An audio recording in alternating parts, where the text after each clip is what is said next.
lives were tragically murdered by an ISIS-K terrorist, and many more injured, and many Afghans killed as well.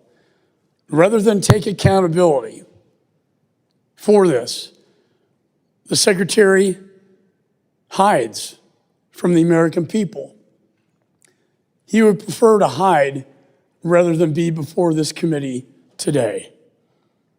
The Secretary's willful indifference, his willful indifference has brought us to this moment. I take no joy in moving forward to hold the Secretary of State in contempt of Congress. It's an extraordinary act. However, Article 1 of the United States Constitution entrusts Congress with the power of oversight and to legislate. Secretary Blinken's failure to appear violates that. It violates Article 1 of the Constitution. It violates our ability to perform oversight, and it violates our ability to legislate on a hugely important issue, perhaps the most important issue that occurred during this presidency.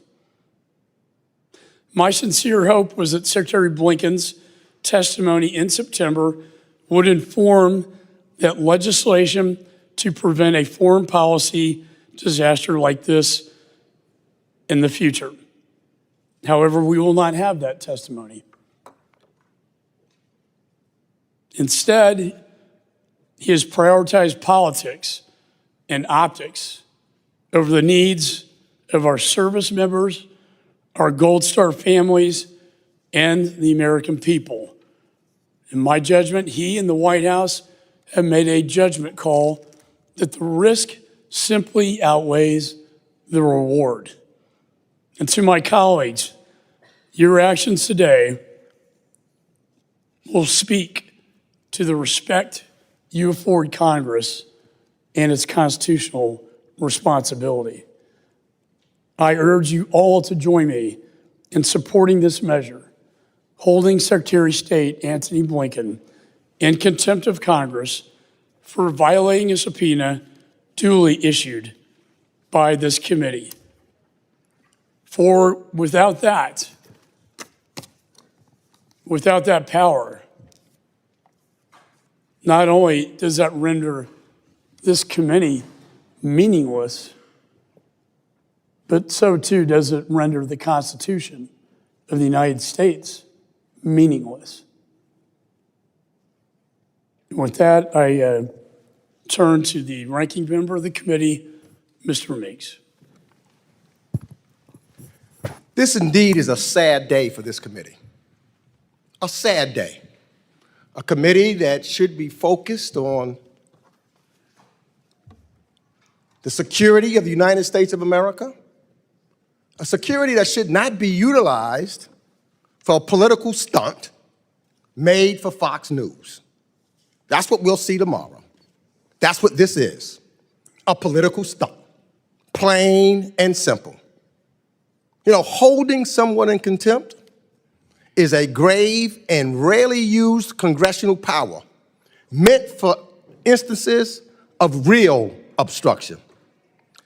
All this is a rushed vote that undermines the seriousness of that power. It is objectively political in purpose, given that Secretary Biden has already willingly responded to questions on the Afghanistan withdrawal in 14 public congressional hearings since August 2021. And at the Secretary's direction, the State Department has produced over 20,000 pages of documents, made 15 department witnesses available for interviews, enabled members to view the July 2021 dissent cable on Afghanistan, and provided thousands of pages of interview notes from its own Afghanistan after action review. There is no obstruction here. That's cooperation. This is political theater. Secretary Blinken has engaged in good faith to reach a compromise on complying with the chairman's subpoena to testify again, including by providing alternative dates for his testimony. In fact, which I did not hear, he, in a letter, referred to and memorialized 2 phone conversations that they had on August 19th and on September 3rd, on which the secretary personally sought to reach an accommodation by sharing his availability to testify, and if the chairman insisted, and it was dates that he was not available, offered alternative witnesses for hearing dates. And let me just say that the alternative dates were denied because today Secretary Blinken is with the president. Where is he? He's at the UN, conducting high-level diplomacy to advance the national security interests of the United States at the United Nations on topics ranging from Russia's illegal war in Ukraine, which I hope all of us are serious about doing his job, to getting support to end a humanitarian crisis in Sudan, to working to get a ceasefire in Gaza. Why is there suddenly a rush to hold this contempt vote when the secretary has made it very clear time and time again that he's willing to testify? Now, if it's the majority's objectives to conduct fact-finding and debate the chairman's legislative proposal in a hearing with Secretary Blinken, those are objectives of which I would agree. But what's the urgency? Is it the elections coming up on November the 5th? Is it politics that's causing this urgency? Why are we rushing to hold the Secretary of State in contempt now, when we know that he's willing to testify on any other date when he's not in Egypt, working on a ceasefire in Gaza, or meeting with multiple visiting dignitaries in New York? In fact, I was there all day yesterday, and they all were waiting to talk to him. Numbers of countries wanted to speak to him and the president about the world issues that are going on. Fact of the matter is, if he wasn't there, probably you will say that he's neglecting his duties, that he should be there talking to the world leaders, trying to get things at hand. It's not difficult for the American people to see this for what it is: political theater, an attempt to put another senior Biden administration official's name into negative headlines, just like the majority did when they peppered their own investigative report with over 200 references to the vice president, though she was only mentioned 3 times in more than 3,000 pages of testimony. All of a sudden trying to insert her name. Why? One reason: politics. If we were truly concerned with additional fact-finding, we could follow the testimony in our investigation, which revealed President Trump ordered multiple troop drawdowns despite the Taliban's lack of compliance with the Doha deal. Don't want to talk about that. We could seek testimony from former Trump officials with knowledge of the former president's decision-making. Don't want to talk about that. We could call for testimony from former Trump officials who witnesses in our investigation said did not prepare for the looming May 2021 withdrawal date and were uncooperative during President Biden's transition to office. Don't want to talk about that. And yet, as evidenced by the majority's investigation and also by this week's rushed resolution to the House floor, Republicans contort themselves at every opportunity to avoid monitoring former President Trump, except to revise the historical record about his actions. But for the Republicans, this investigation is just not about serious fact-finding or oversight. It's about narrowing the scope of the end of the United States' longest war to just a few months during the Biden administration. not for the purpose of getting the facts right, but for a political show, to play politics. You know, we owe it to all those who served. We owe to the 2,461 service members who made the ultimate sacrifice during our 20 years in Afghanistan, including the 13 brave souls killed by an ISIS bomb at Abbey Gate as they helped evacuate more than 120,000 people to conduct a nonpartisan oversight looking at the entire 20-year war effort. That's what this committee should be doing. That's serious review to make sure not that we play politics, but we make sure that we look at what happens and what we should be doing in the future. That's what should be taking place. If you want to object to President Biden's decision to finally end this war, then that's what you should say. You are opposed to President Biden ending the war. Not hide behind an oversight charade.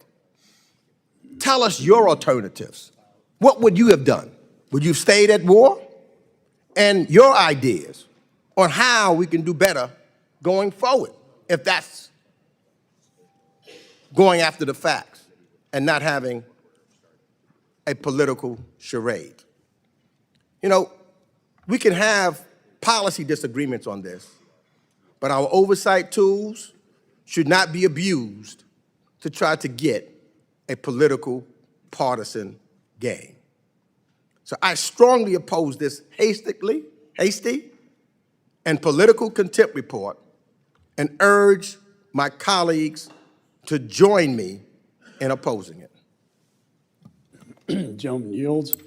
State for the record, when the minority was in charge, they only had one hearing on Afghanistan and conducted no transcribed interviews. In fact, really had no investigation on such a serious matter. Is there any further discussion on the report? Mr. Wilson is recognized. Thank you, Mr. Chairman. And thank you, Mr. Chairman, Mike McCaul, for your courageous leadership to uphold the constitutional duties of the House Foreign Affairs Committee and the Secretary of State, which has been pending for 4 months since May. Secretary Blinken has sadly demonstrated a complete and utter disregard for 4 months since May for the legitimate oversight of this committee and, more significantly, the authorities of the Constitution and the laws of our state and nation. There is clear and irrefutable authority to subpoena, and the Secretary's partisan disregard for 4 months is a continuation of the Biden-Harris administration plan to hide the truth from the American people.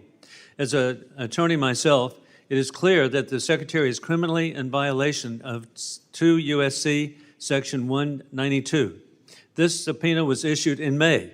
Had the date or time been an issue, it could have been easily possible to accommodate schedules as indicated by Chairman McCaul.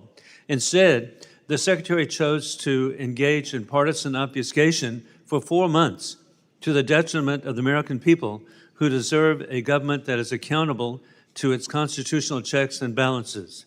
As a former journalist myself, I am particularly disappointed that corporate media has, for 4 months, has failed to report or support accountability, which should be expected in a democracy. Blinken failures led to 13 Americans murdered at Abbey Gate in Afghanistan and 3 Georgia Army reservists murdered January 28th this year, with dozens permanently injured of the Georgia unit suffering traumatic brain injury. Surrender in Afghanistan, with the Afghanistan becoming a safe haven for terrorists, has opened the borders for every American family to be at risk of attack, as indicated by the FBI, of an imminent attack, with hundreds of terrorist murderers freely crossing the border, as I saw 3 years ago at Del Rio, Texas. Additionally, and I appreciate very much the ranking member, there has been an alternative, and that is that President Donald Trump, the agreements that he reached at Doha were conditions-based, and we know General Milley, we know General McKenzie were here and indicated that none of the conditions were met. It was actually irresponsible of the Biden-Harris administration not to see that the conditions were not met. And so there should have been, as President Donald Trump has indicated, that he personally would have left a contingent of American military, of our NATO military, our 53 allies that were assisting in the effort, and he would have never left Bagram Air Base to be held and put in a position to benefit terrorism worldwide. Above all else, it's disappointing the Secretary's violation of his oath of office by failing to adhere to the Constitution, let alone preservation, protection, and defense of our nation's founding values. And with that, I urge a yes vote. I yield back. Gentleman yields. Any further discussion? Mr. Sherman is recognized. I yield to the ranking member for a few seconds. Yeah, I just want to enter into the record a letter that was sent to the chairman from the secretary on September 22nd, talking about this and his willingness to testify, as well as a letter that was sent to the chairman on September 23rd, where the Department of Justice has concluded that the committee may not constitutionally compel the secretary to appear due to, as doing so would prevent the secretary from fulfilling the president's directive to represent the United States at a major diplomatic event. Thank you. To Mr. Schiff. Without objection, so ordered. This is political theater. You know it because of when it's happening. And you know it because if you're watching us here, you're probably watching on Fox News, which did not cover the hearings of this committee when we dealt with Sudan or Ukraine or Tigray or the budget of the State Department. This is political theater. The Secretary of State came before this committee just months after we withdrew from Afghanistan and answered the questions that supposedly we want to ask him again. He was succinct. He said, we inherited a deadline, we did not inherit a plan. And he reminded us that 5,000 of the Taliban's best fighters were released during the Trump administration at the demand of Donald Trump. But why the political theater? It is to hide, and the person we should have testifying perhaps is Donald Trump or his Secretary of State, because we saw the greatest failure in recent American foreign policy in Afghanistan under Trump. For 4 years, we waged war and we accomplished nothing except the opportunity to sign a surrender document on his way out the door. And Donald Trump knew that the withdrawal would be difficult, so he left that for his successor. That surrender document put the Taliban in complete control of Afghanistan, had no mechanisms to prevent that. Now, you can say that at least under Obama, we accomplished one thing in Afghanistan. We got Osama bin Laden. What do we get out of Trump? We got 4 years of Americans dying and tens of billions of dollars of our equipment flowing into Afghanistan and then being spread out over a country the size of Texas where it could not be recovered. But remember this, 13 of our soldiers died in the withdrawal, but at least we accomplished an incredibly difficult withdrawal and got 100,000 others out. What did we accomplish from Trump except delaying the surrender from 2017 to 2020? And during that period, 63 Americans died, not to accomplish a withdrawal, but for nothing. They died for nothing under Donald Trump. And 57 of those coffins came back to the United States without Donald Trump having the guts to be there for the dignified return, the dignified transfer. 4 years, dying, billions of dollars out of our treasury, billions of dollars worth of our equipment spread all over a country we're not going to control. All to sign the same surrender agreement that we could have signed in 2017. Now, that agreement does provide that the Taliban obligates itself not to be a center of terrorism. Well, they're obligated to do that anyway. No country in this world is allowed to actively participate in killing civilians by the thousands in another country. That's an act of war. And oh, by the way, even that obligation has no enforcement provisions.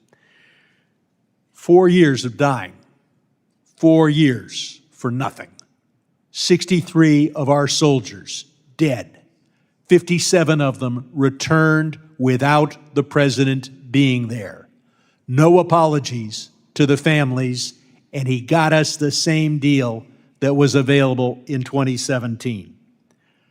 That's why Donald Trump is not here to testify about his enormous failure in Afghanistan. And that is why the majority needs political theater to redirect the attention of America. I yield back. Any further discussion? Mr. Perry is recognized. Well, thank you, Mr. Chairman. I take no joy in listening to my colleagues on the other side of the aisle admitting that they always plan to surrender. I don't take any joy in that whatsoever, even though they're saying it, and it is an admission that Will the gentleman yield since he's I will characterizing not my yield. comment? I will not yield. The fact that President Trump didn't surrender, look, I don't know how you view that, but I see that as an accolade. Yes, it was a difficult situation. But the thought that the first thing that America would do would be to surrender is abhorrent to me, is abhorrent. Now, this event is about the fact that the secretary refuses to appear. That's what this is about. Some of my friends on the other side of the aisle will say it's political theater, like they've never engaged in any of that, because of the timing. The chairman has clearly laid out the entreaties in good faith that he's made to the secretary over a long period of time. We all know this because we're on this committee.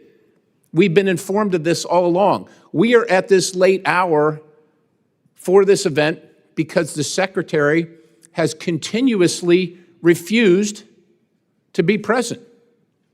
Yeah, he sent other people, other representatives.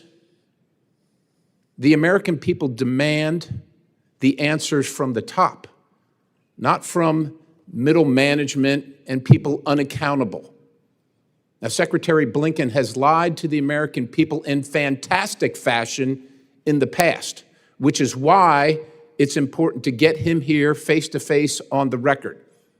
He lied decidedly and intently, purposefully about the Hunter Biden laptop to ensure or to help ensure the election of Joe Biden.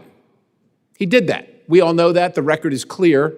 And it is why the chairman has demanded his presence here in front of the American people in this committee to see if he will do that yet again, because not only in the balance were the 13 lives unnecessarily lost in the final days at Abbey Gate, but it is the credibility of the United States of America that has been on the line and has been shattered and destroyed by the incompetence of the decisions made by this administration and likely by the secretary. With that in mind, it is not convenience, it is the obligation, it is the duty of this committee's requirement, responsibility for oversight to have the secretary here to answer these questions on behalf of the American people and certainly on behalf of those who lost their lives and those who are still living who have suffered horrific injuries.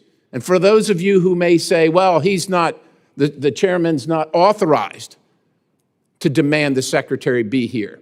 I'll remind everybody here that this is a duly constituted committee with the appropriate number of members from each side agreed to and giving this committee the authority and the responsibility to request the secretary's presence. This is not a joyful occasion, and certainly hearing my friends on the other side of the aisle say that we always intended to surrender. Well, I will tell you, Afghanistan, Vietnam, Grenada, you name it, Panama, as a person who wore the uniform and as a proud American who holds an American passport, I never, ever thought that our country would surrender, ever. And I lament that we flippantly say, it doesn't matter if it was 2017 or 2020, it was always going to happen. for those who serve in uniform, for those who commit their lives in service to this nation, the offhanded comments about the surrender, well, they're beyond the pale to me. Mr. Chairman, I'll yield the balance. Gentleman yields. Mr. Connolly is recognized.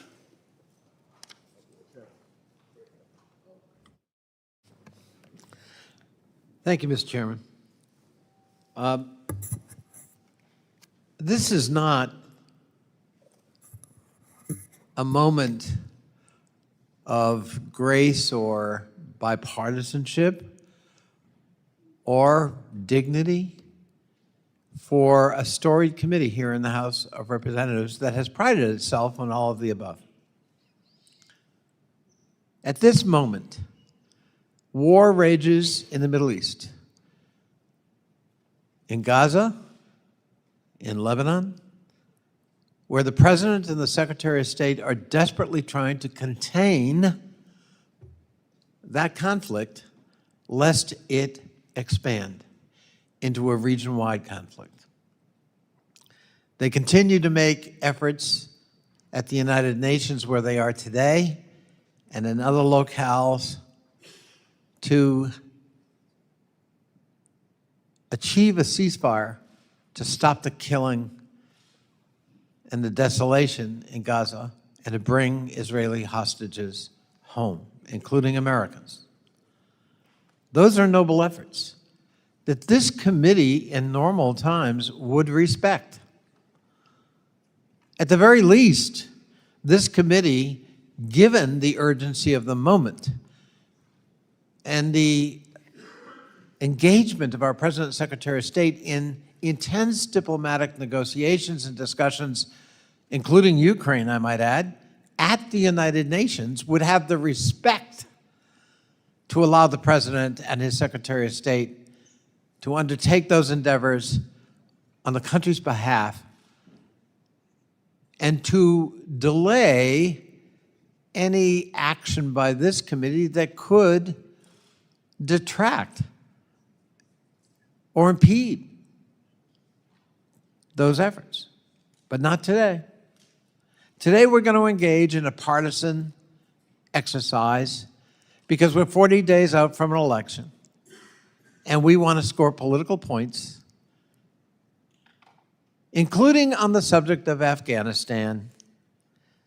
I find it ironic that the chairman would cite the fact that there were so few, if any, hearings on Afghanistan under a previous majority, when the Republican majority refused to have a single hearing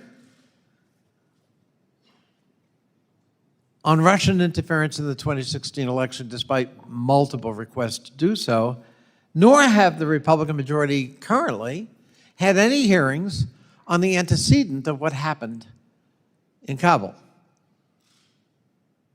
Mr. Sherman pointed out, it was President Trump and his negotiator, Ambassador Khalilzad, that precluded the Afghan government from even being at the table in the negotiations in Doha.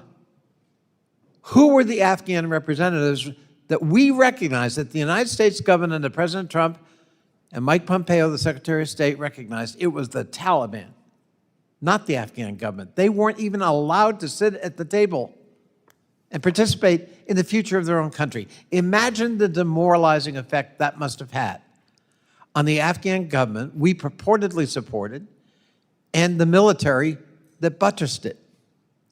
No wonder it collapsed. Imagine the morale effect of agreeing to release 5,000 Taliban prisoners, many of whom were terrorists, which my colleague Joe Wilson correctly cites as of concern, except he forgets it was in the Trump administration watch, not the Biden administration watch, that saw that egregious action and agreed to it as part of a Taliban demand. And it was the Trump administration that set an absolute date for full U.S. withdrawal from Afghanistan. That trifecta destroyed the credibility of the Afghan government in Kabul we were purportedly supporting, energized the Taliban and destroyed the ability of the Afghan military to resist the Taliban. And that led to the collapse in Kabul. But of course, we don't want to talk about that. And we don't want to have a hearing about that, because that would damage the narrative that we're undertaking today. This is, from my point of view, a real shameful moment for this committee. And I deeply regret that the majority would undertake this effort while the President and Secretary of State are negotiating very delicate matters on our behalf and on the behalf of world peace. I yield back. Gentleman yields. Chair recognizes Mr. Mast. Thank you, Chairman. I don't have one friend that passed in Afghanistan that passed for nothing. They were serving their country. They were serving their brothers to their left and right and their sisters to their left and right in combat. They were serving causes they considered to be bigger and more important than themselves. I did not lose my legs for nothing in Afghanistan. My service was absolutely squandered by what took place with the withdrawal from Afghanistan, but somebody would have to be a willful idiot to think that my operations in 2010 in Afghanistan somehow directly correlated to all the failures that took place in August in the withdrawal of Afghanistan. You'd have to be a willful idiot to think that, and you'd have to think people are idiots in order to go out there and present that as an argument. We need to look at the whole war, what Brian Mast did in 2010 in Afghanistan, and everybody that was there surrounding that. That's what led to what happened with the withdrawal of Afghanistan. My colleagues want you to think that that's what we need to be looking at. It's just simply not true. The fact of the matter is, the contempt of Secretary of State Antony Blinken exists because he does not put a priority on being present for important activities. Where was he during this catastrophic withdrawal from Afghanistan? He was vacationing in the Hamptons. That's where he was. Where was he when province after province of Afghanistan was falling? He was vacationing in the Hamptons. Where was he when he should have been looking at what's going to take place if all of the individuals in the embassy need to be evacuated? What plan are we doing to conduct getting them out of there? He was vacationing in Afghanistan, or not in Afghanistan. I wish he was in Afghanistan paying attention. He was vacationing in the Hamptons. What was he doing when people were hanging off the wings of aircraft, thinking about how they might get out of Afghanistan? He was vacationing in other places like the Hamptons. When you look at a situation where it should have been all hands on deck, every person spending every minute of the day, giving every bit of their focus to what would be the largest military and State Department operation in decades, and you think about the fact that the Secretary of State was on vacation, it makes you not wonder as much why what happened with the withdrawal happened with the withdrawal. I read the testimonies of person after person, ambassador after ambassador that was working in the withdrawal of Afghanistan. The fact of the matter is, there was basically no mention at all of the Secretary of State and where he was as the top dog in the State Department throughout that entire withdrawal. Nobody spoke about where he was, what he was doing to help, how he was preventing people from hanging off the wings of aircraft, what he was doing to make sure that special immigrant visas would have the documentation that we need, that State Department had the appropriate number of people to deal with all of the special immigrant visa holders and each of their family members, their spouses, their children. He wasn't present at all for that. And if you want to go one step further and talk about the fact that we weren't there for nothing, those of us that served there, our service was squandered. But those who were there at the time were quite literally treated as disposable service members. If the Secretary of State is not present, then he's treating those service members that need to come in and rescue his people as disposable. If he's not calculating what needs to take place with the special immigrant visa holders, then he's taking those service members that are flying those aircraft and they're guarding the walls, he's treating them as disposable. If he's not calculating which airport to use or whether to do it in the summer, not in the summer or in the winter, he's treating the service members that have to protect that operation as disposable. He should be held in contempt, and I thank you, Chairman, for the time. Gentleman yields. Chair recognizes Ms. Wild. Thank you, Mr. Chairman. I have to express my profound disappointment in this committee today when we are so often able to work in an accommodating and bipartisan manner. Indeed, I have always considered this to be one of the more genteel committees in Congress. Let me be clear. I was vocally and publicly critical of the execution of the withdrawal from Afghanistan.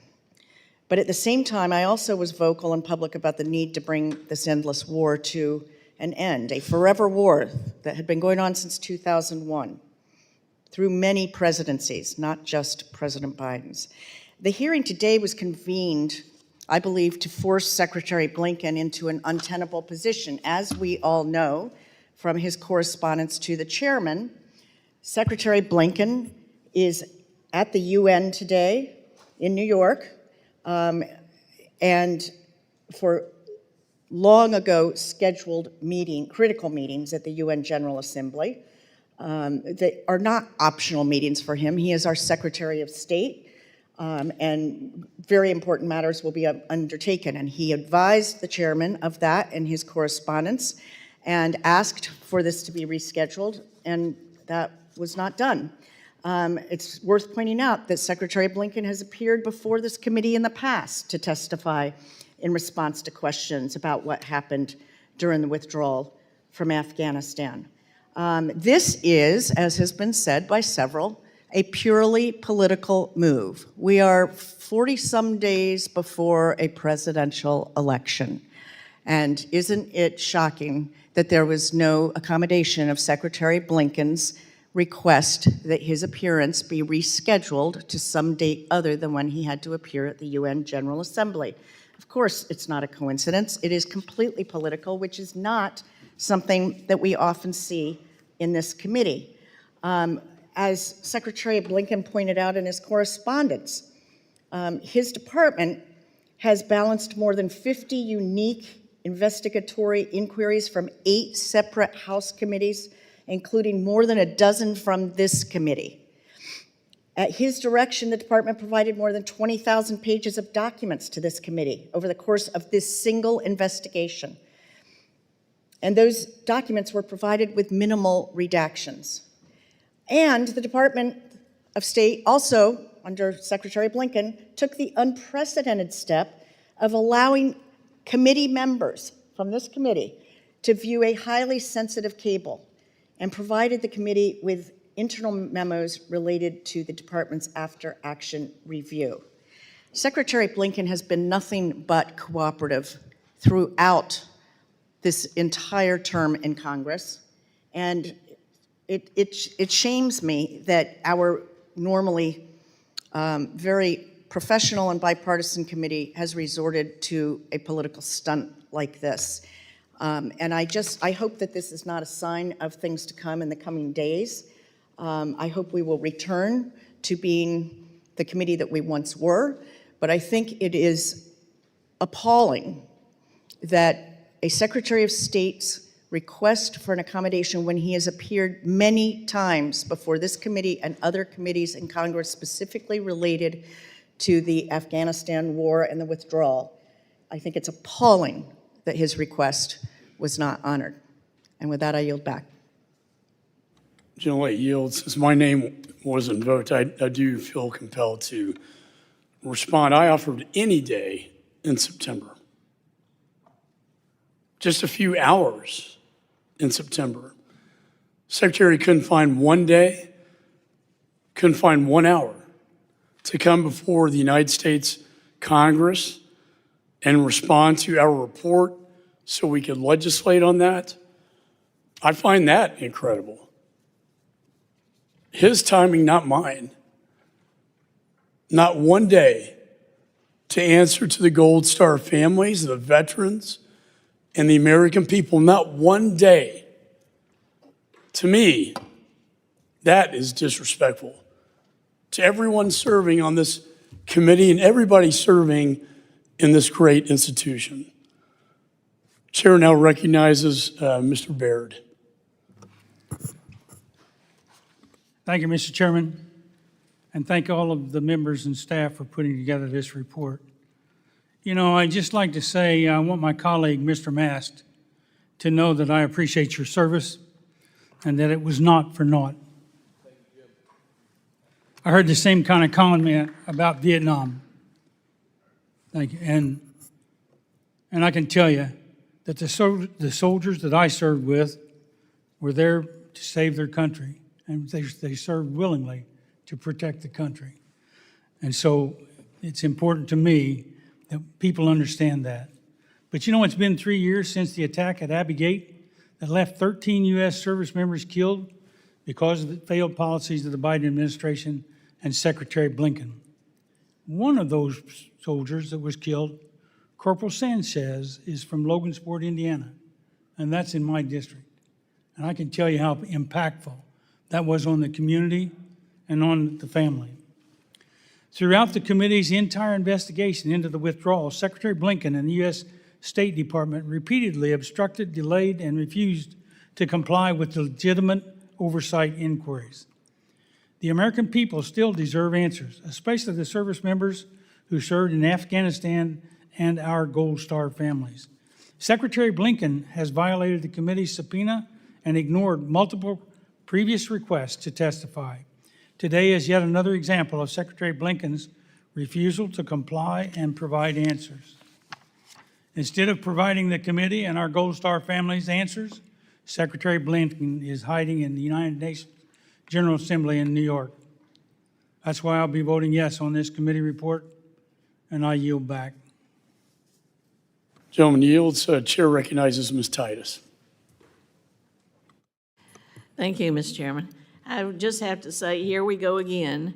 The Republicans have shown that they can't govern, so let's find some circus to have, some political event and some sham hearing on censure for the secretary.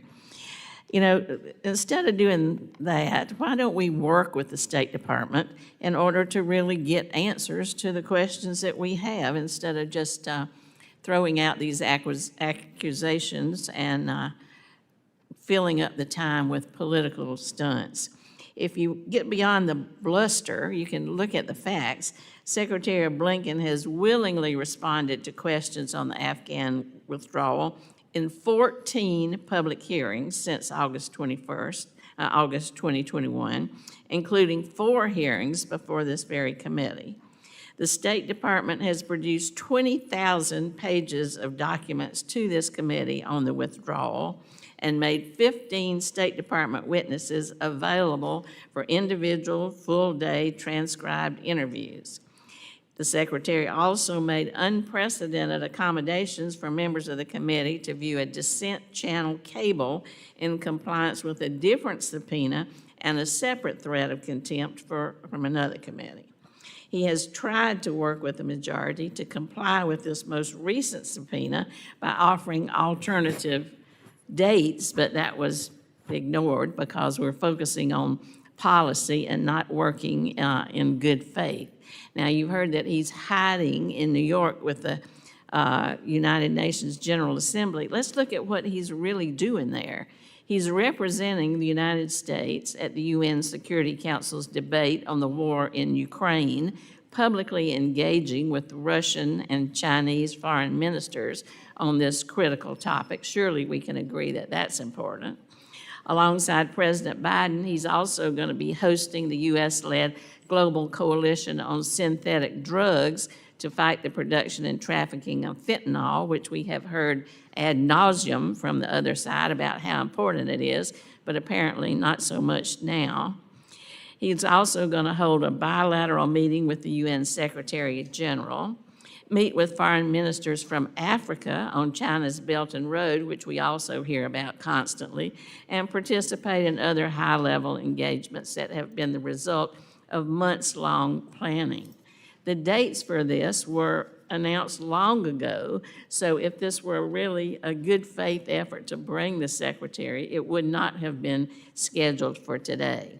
This is just headline grabbing, pontificating, political circus, I can't think of any other word, to highlight once again a report that's already been released, a misleading partisan report that we didn't have any kind of input in, spurious, cherry-picked facts to support a manufactured narrative.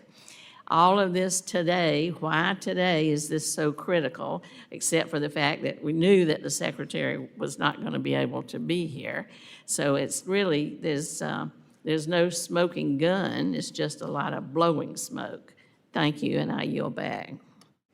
Generally yields. I must remind the committee the secretary was offered any day in September, not just today. Secondly, he didn't produce the after-action report or the dissent cable until he was threatened with a motion of contempt, which stalled our investigation to this day. That's why we are where we are in September. Chair recognizes Mr. Waltz. Thank you, Mr. Chairman. This was our nation's longest war ever that I had both the honor and the heartbreak of fighting in. And I just want to echo Mr. Baird's statements and Mr. Mass. Your sacrifices were not in vain. We've had 2 generations of Americans that did not suffer planes flying into buildings, did not suffer suicide bombers going off on school buses, that didn't suffer yet another 9/11 because of your sacrifices, my friend, and so many other soldiers that sacrificed along with you. But all those soldiers are asking for, all those veterans are asking for, all the Gold Star families are asking for, all the Afghans that are still being hunted down and tortured are asking for are some answers and some damn accountability. Anyone to be fired. I mean, that's what the Democrats on the other side of the aisle just can't explain, is not a single person has even been laterally transferred. In fact, they're being promoted. The woman in charge of the coordinating the withdrawal has been nominated to be the ambassador to Iraq. So you know what? I don't care, they don't care how many times Tony Blinken has to inconvenience himself to come before the people's representatives. I don't care if it's once, twice, 10 times, 15 times, until we get some answers. And you know what? Coming in the days after the withdrawal, we hadn't had an investigation yet. We didn't even know what to ask him. But the things that my colleagues also don't want to acknowledge is that this report, willful blindness, is filled full of testimony of Tony Blinken's employees, of State Department Foreign Service officers, of military generals, who testify under oath that time and time again, Blinken, Sullivan, the National Security Advisor, Biden, and Harris at the National Security Council ignored their advice, and this testimony contradicts their public statements. So, hell yes, he should be sitting right here answering for those contradictions and lies. Let's go through a few of them. Let's go through just a few. Biden and Blinken said they're not going to have people lifted off the embassy of the roof in Saigon. That was a lie. And we have testimony in this report that shows that.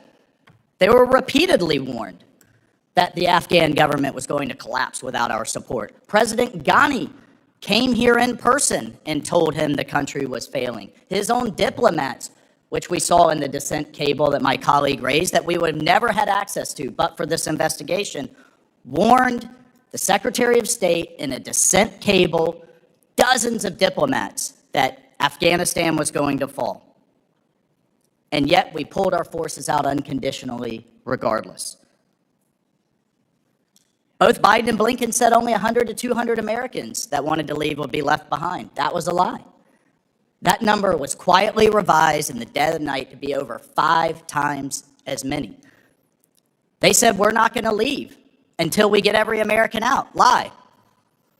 Who was responsible for putting the original withdrawal date on September 11th, an insult to the September 11th families? We still don't know. I'd love for him to answer that question. So would the American people. 1 or 2 hours is what we're asking for some level of transparency and accountability. Biden and Blinken said our allies were completely on board. Lie. The Secretary General, our own generals, and our allies repeatedly asked them not to do this and not to do it in this way. Biden and Blinken, and Harris for that matter, said Al-Qaeda's gone, nothing to worry about. Lie. Al-Qaeda is back, ISIS is back, and terrorism is once again bubbling out of Afghanistan, but now stronger than ever to attack the homeland. I could go on and on. And what my colleagues don't want to admit is they haven't read this report. This is page after page of State Department testimony, general testimony, military testimony that contradicts this administration and their public statements. And then on Vice President Harris, which was it? Was she a wallflower for 4 years in these deliberations? Or was she at the table, which is statutorily required of a National Security Council? I've served inside the White House. The vice president's the first to speak and the last to speak, and she pounded her chest, tapped herself on the shoulder proudly. I was the last in the room in making these decisions. You know what's political? Inaction can be political too. And the inaction, Ranking Member Meeks, of this committee in the years after the withdrawal is also political. Trying to bury this disgrace is also political. Antony Blinken saying, well, I'll come after the election, that's also political. You know what our elections drive? Our elections drive accountability. The American people get a vote for this disgrace. That's why Blinken isn't here, because the Harris campaign and the Biden administration, as he's trying to take a victory lap in New York, I don't know for what, but he's certainly trying for some reason, doesn't want this on the headlines. They want the American people to forget about it. We're not going to let them, Mr. Chairman, and I thank you for your work. And the veterans community, the Gold Star families, and those of us that serve there will never let Tony Blinken, Jake Sullivan, Joe Biden, Kamala Harris forget this disgrace. And you know who is not going to let them forget it either, Mr. Chairman? Al-Qaeda and ISIS and the terrorists that fully intend to attack our homeland once again. I yield, and I will proudly vote Secretary Blinken in contempt. Gentleman yields. The chair recognizes Mr. Phillips. Thank you, Mr. Chairman. I'd like to yield a minute to begin to the ranking member, Mr. Meeks. Since my name was invoked, number one, incorrectly, when we were in charge, we did have hearings in the 117th. We had several hearings in the 117th, plus classified hearings, extensive classified hearings, where everybody had the opportunity. The difference is we wasn't playing politics with it. We wanted to talk about the 20 years. Everything leads up to one. They are interconnected. Number two, the Secretary of State's schedule is public. September is a difficult month because of what's going on in the world. The 118th Congress, if this is about fact-finding, if this is not about elections, if this is about trying to see what we can do to make sure that we don't have a withdrawal in other wars like we have in Afghanistan for the record of the American people, the 118th Congress doesn't end until December 31st.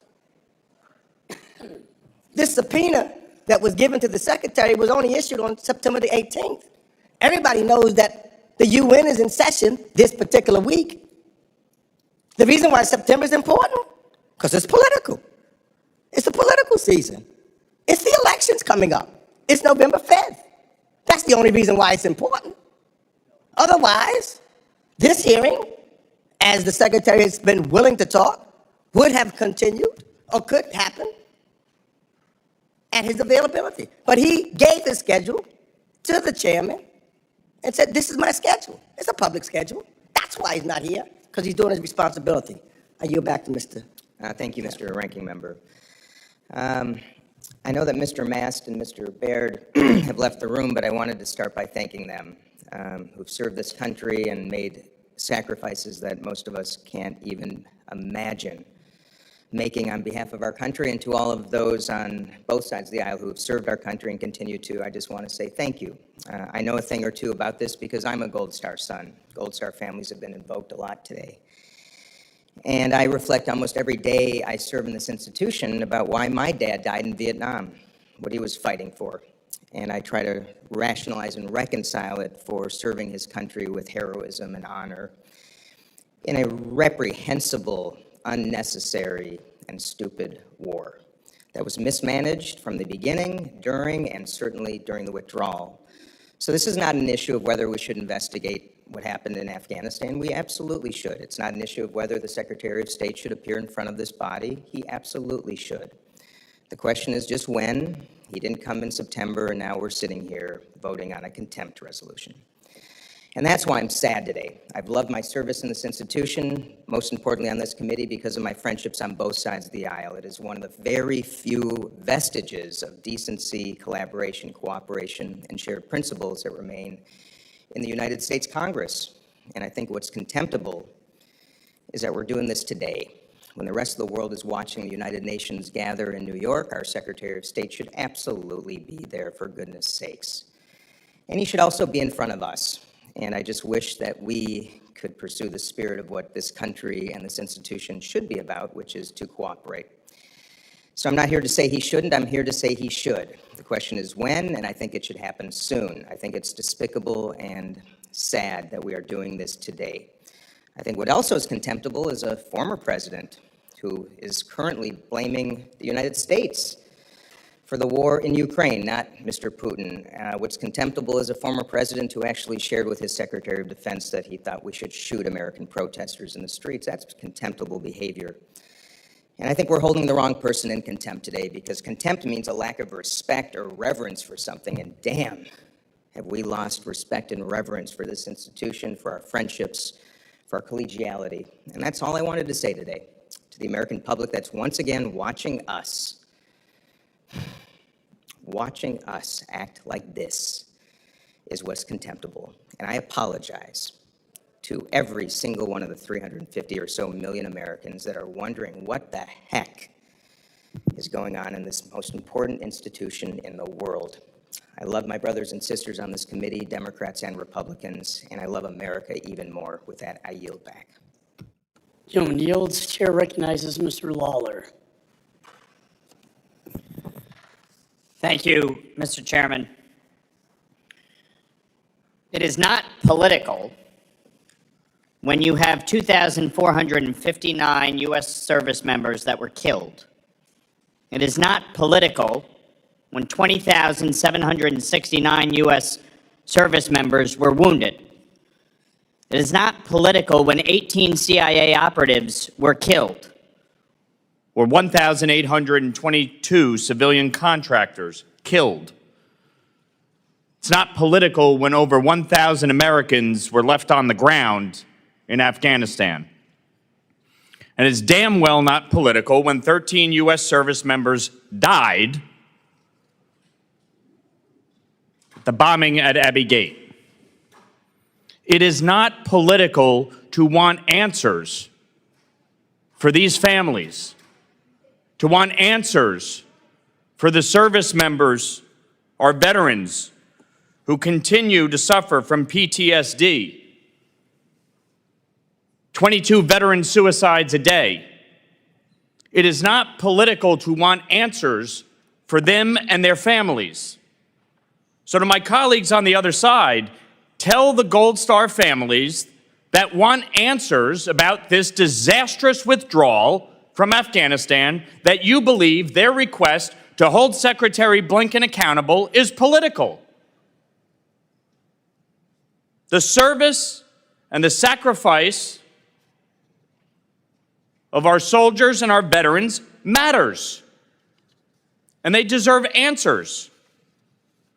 And if you want to know what was political, then look no further than the actual disastrous withdrawal.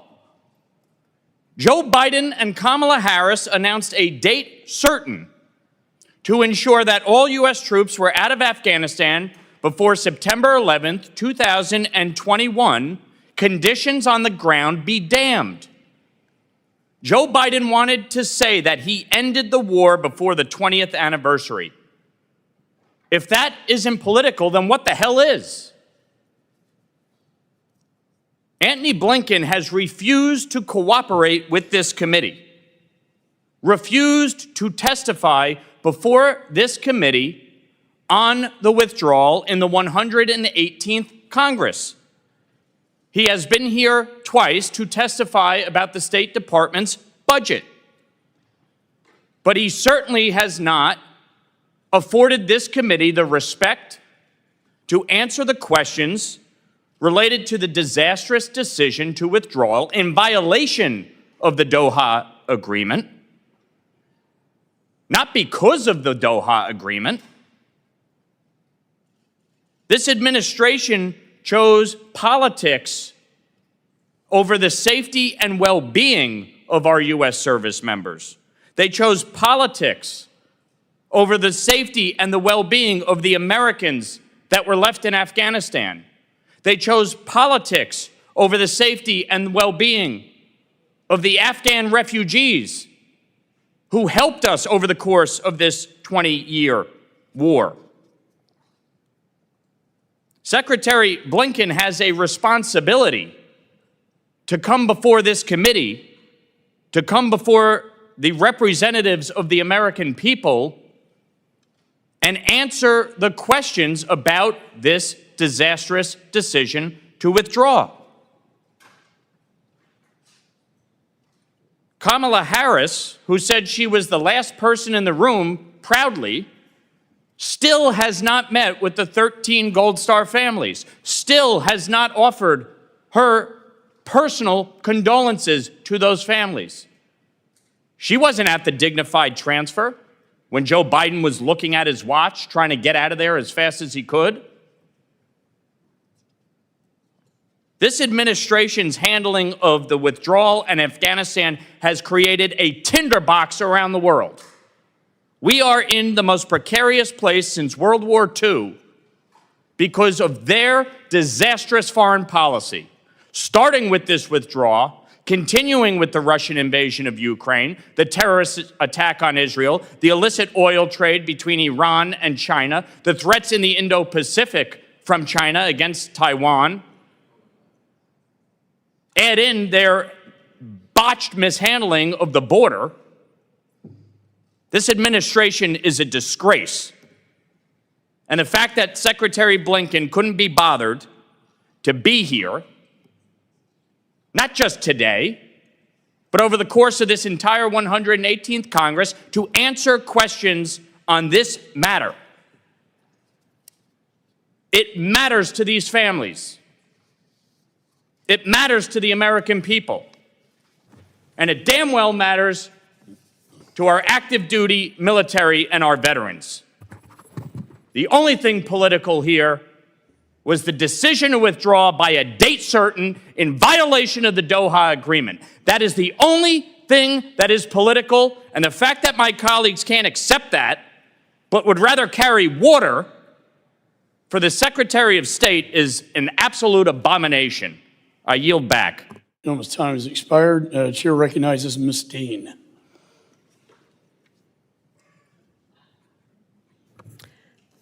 Thank you, Mr. Chairman. Thank you, Ranking Member Meeks. I rise in opposition to this committee report seeking to hold Secretary Blinken in contempt. What a sad waste of time at such a serious and dangerous moment around the world This is simply another attempt by the majority to wield the power of this committee to score cheap political points. This action is nothing more than an extension of their highly partisan, cherry-picked report on the Afghanistan withdrawal. As soon as you hit any real substance in the majority's report on the withdrawal, just beyond the table of contents and the list of key people and the grainy pictures that flower this report, you'll find its first fundamental flaw. And again, I'm talking about the majority's Afghanistan withdrawal report. On page 8, let me show it to you. Right here. On page 8, this report presents the finding of the committee's majority investigation into the Biden-Harris administration withdrawal from Afghanistan in 2021. The U.S. withdrawal from Afghanistan is understood to encompass, note the limitations here, the U.S. military retrograde beginning with go-to-zero order officially announced by President Biden on April 14th, 2021 through the non-combatant evacuation operation ordered by President Biden August 15, 2021. The Afghan withdrawal studied in a prism of 4 months. No way did they want to go back and look at what Mr. Trump might have done to set this in motion. They didn't want to examine that. It's obvious the majority's report was developed from a predetermined political conclusion in this political season, one which shields the action of the Trump administration from criticism and places all blame on the Biden administration. With the hearing at issue, this is the pièce de résistance. I want to read to you what John Bolton and H.R. McMaster, two former Trump national security advisors known for their hawkish views, lambasting both Trump and Biden for the withdrawal, though they've been very critical of the Taliban agreement. This is McMaster. Our Secretary of State, Mike Pompeo, signed a surrender agreement with the Taliban. McMaster said it was a surrender agreement by the Trump administration. Nowhere do we really see much of anything about what Mr. Trump did. If you take a look at the total report, the report includes only half a page of an executive summary and about 8 pages of background out of a total of 345 pages of this report directly focus on the Trump administration. 8 pages of the whole report.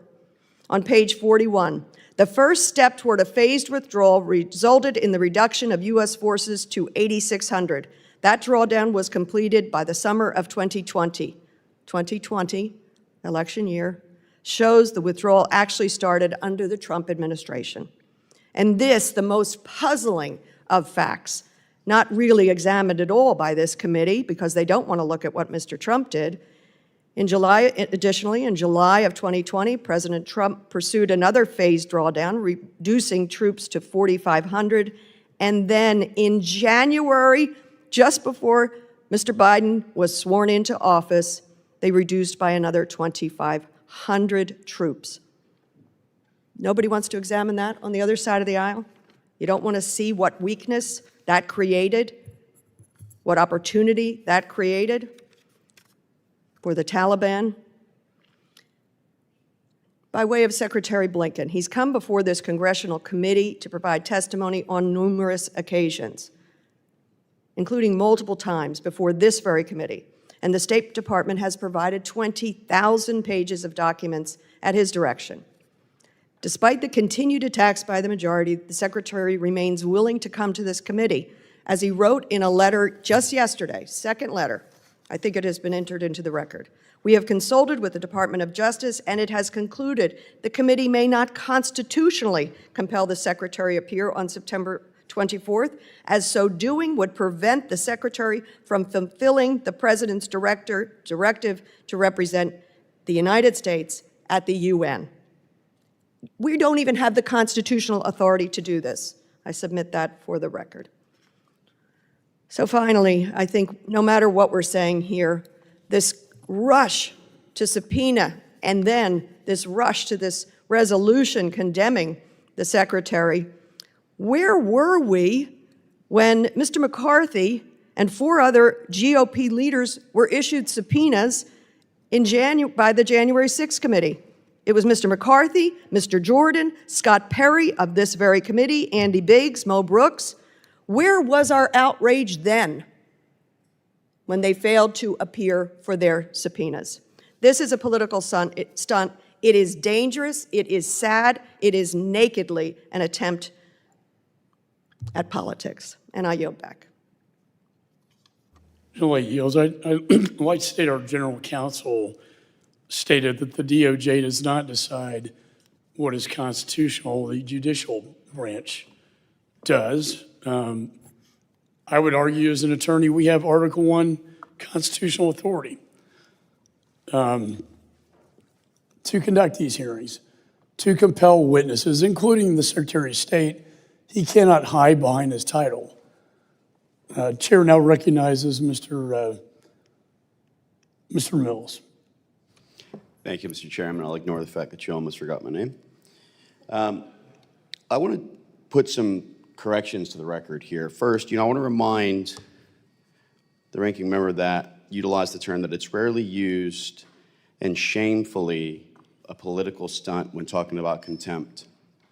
But I wonder if that was a rarely used and shameful political stunt whenever they were willing to hold in contempt Dan Scavino, Steve Bannon, Mark Meadows, Peter Navarro, and the list goes on and on. So it's not as rarely used as they may say. And I want to also say, where's the rush, as some of my colleagues have said?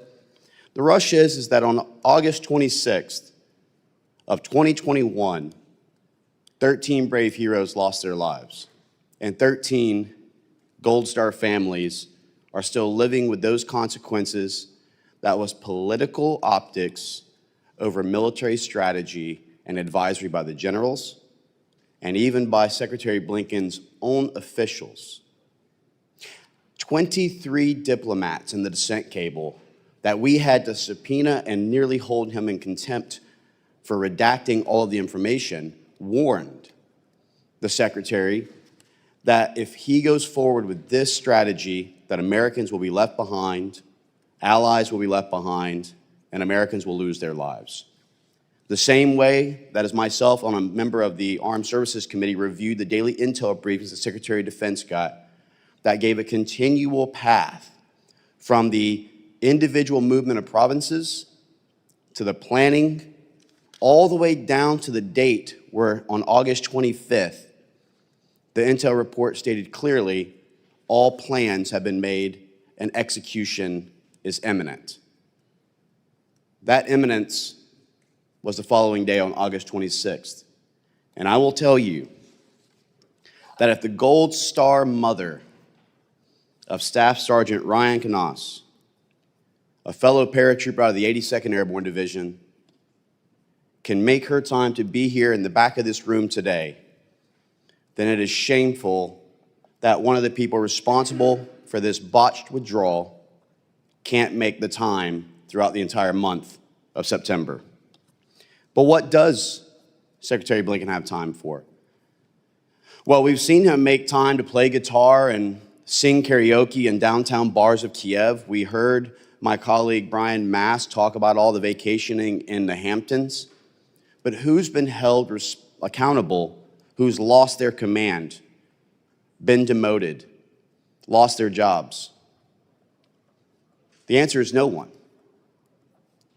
And the key of why we wanted to have this hearing and that the chairman had asked for any day in the month of September is because we had finally finished the documentation that shows in the report of the negligence that occurred. You know, we keep hearing about the Doha agreement, an agreement that President Trump and Secretary of State had put together, which was a conditions-based agreement. But what they don't want to mention on the other side is that when the generals had gone to the president and said that we should not have a full withdrawal of troops, that he had agreed to this policy. Now, you'll hear the Biden-Harris administration say that they couldn't do anything about it. The agreement had been struck. Well, wasn't the agreement struck on the Remain in Mexico policy to secure our borders? Wasn't the agreement struck on the listing of Houthi rebels as a terrorist designation that they delisted? Wasn't the policy struck to ensure sanctions against Iran when it came to their oil exportation to China, which is now funding incidents like what took place on October 7th in Israel? Let me be clear.